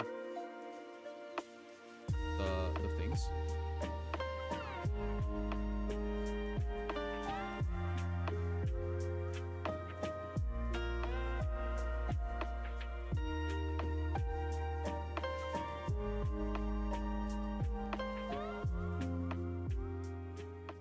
Why are all of these turned off? But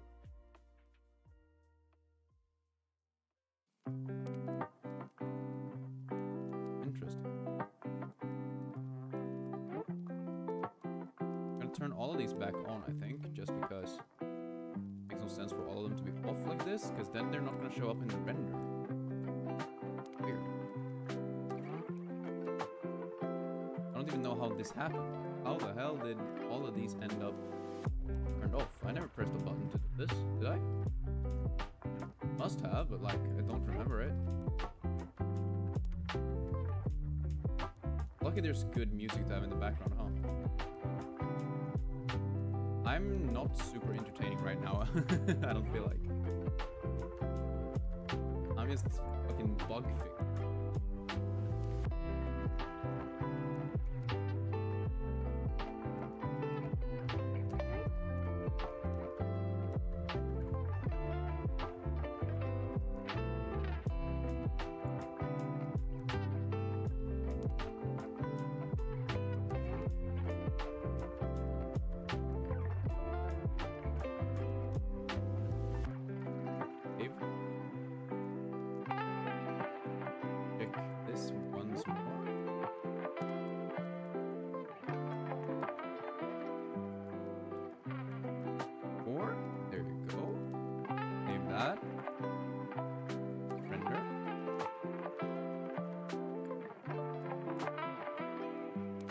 Oh yeah, the sun is off. We're getting there.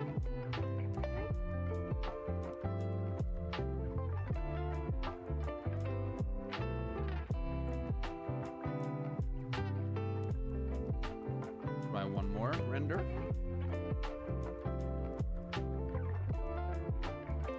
Ta-da! Alright, so now the hairs actually look as they should. Sort of.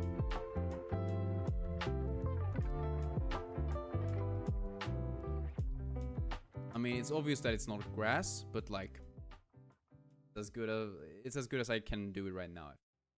Yeah. What else is there to do?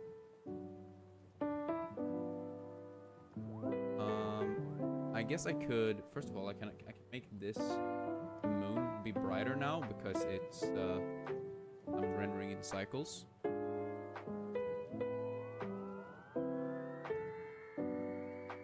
Maybe. Maybe I can't. Why the fuck does it not show up?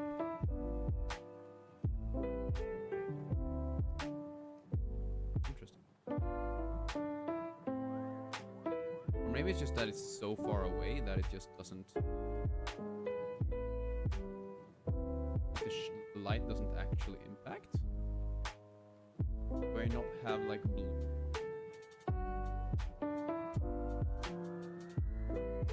That should have to be added in.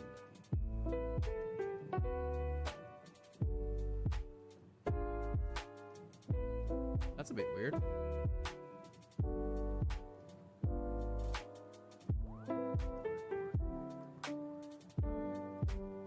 Like, cause move it! God damn it! Oh, because I haven't pressed it.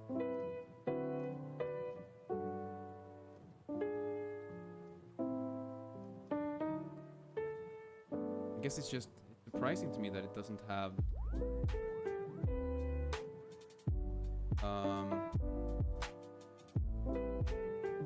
like some sort of aura at all.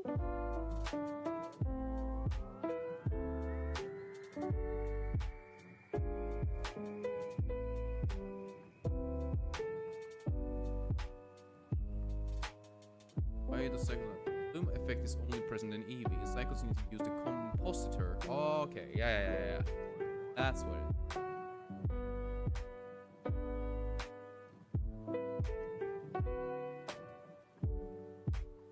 Okay, so this is the thing with Blender. There's just so many things you can fucking do.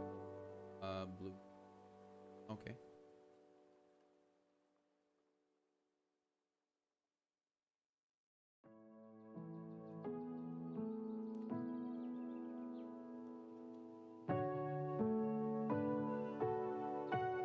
What nodes? Glare. Search glare. That's a bit much. Can I do fog glow? Yeah, there you go. Sweet. So now, there you go. That's the moon's glare, and even the little pumpkin got some extra. That's kind of cool. I mean, it's not great, but it's like it's a very basic scene. You definitely use this for something. And if you zoom out a bit, it actually looks kind of cool. I don't know. I think that might have to be it for today. I don't know. Maybe.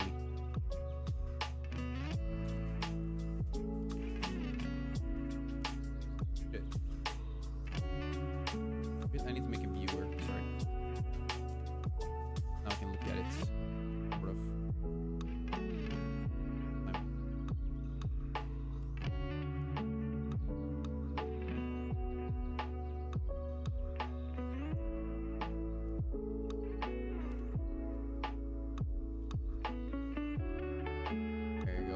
A bit easier to see what actually is happening. Oh, well, I know there's better way to do this, but I'm bad. Let's hear. Threshold at least lower? No, the threshold does not load. It's the size probably. There you go. That's a bit better. Just so it's not as bright, or that's not as big, I guess. There you go. I like this. This is a very basic one. I am going to render out the animation and publish it in the Discord so you can see the ending. So, you know, rendering one of these frames takes a while, and then rendering multiple is going to take even longer. And I need to take a break now anyway. I have some plans for later tonight, and I need to kind of prepare for that stuff. You know? But I appreciate you being here, James. Hope you've enjoyed yourself, enjoyed seeing all this. Once again, maybe you learned something and wanna talk about it, or like just hear.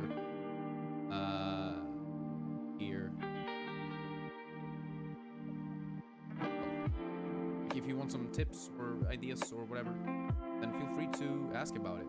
Because I mean, I might not be able to do everything. I might not be able to help you too much, but like if I can do a tiny bit. This is kind of fun. Obviously this is kind of like, this is more concept art actually. This is kind of concept style because it's obviously not a finished piece. It's a bit fun, and it kind of presents a vibe, and I think that vibe is very clearly defined, and I think it did a good job in doing that. Yeah, hope you enjoyed it. It's very basic. Most of it was just trying to solve problems, which that's usually how these type of things are, to be honest, or at least how it is for me. I'm bad at it. But I've had a great time. I'm actually stoked about the apple sauce that I made. I think it tasted great, and I'm so happy that I did it. And this is fun. Once again, I'm going to render it out and post it in the Discord, so feel free to join it if you're not already part of it. Also, is my microphone super low right now?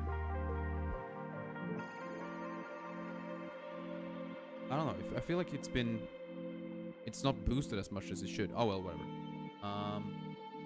Yeah. Hope you have a good rest of your day. If nothing else, remember to eat well and sleep well. And I will see you in the next stream. Bye bye.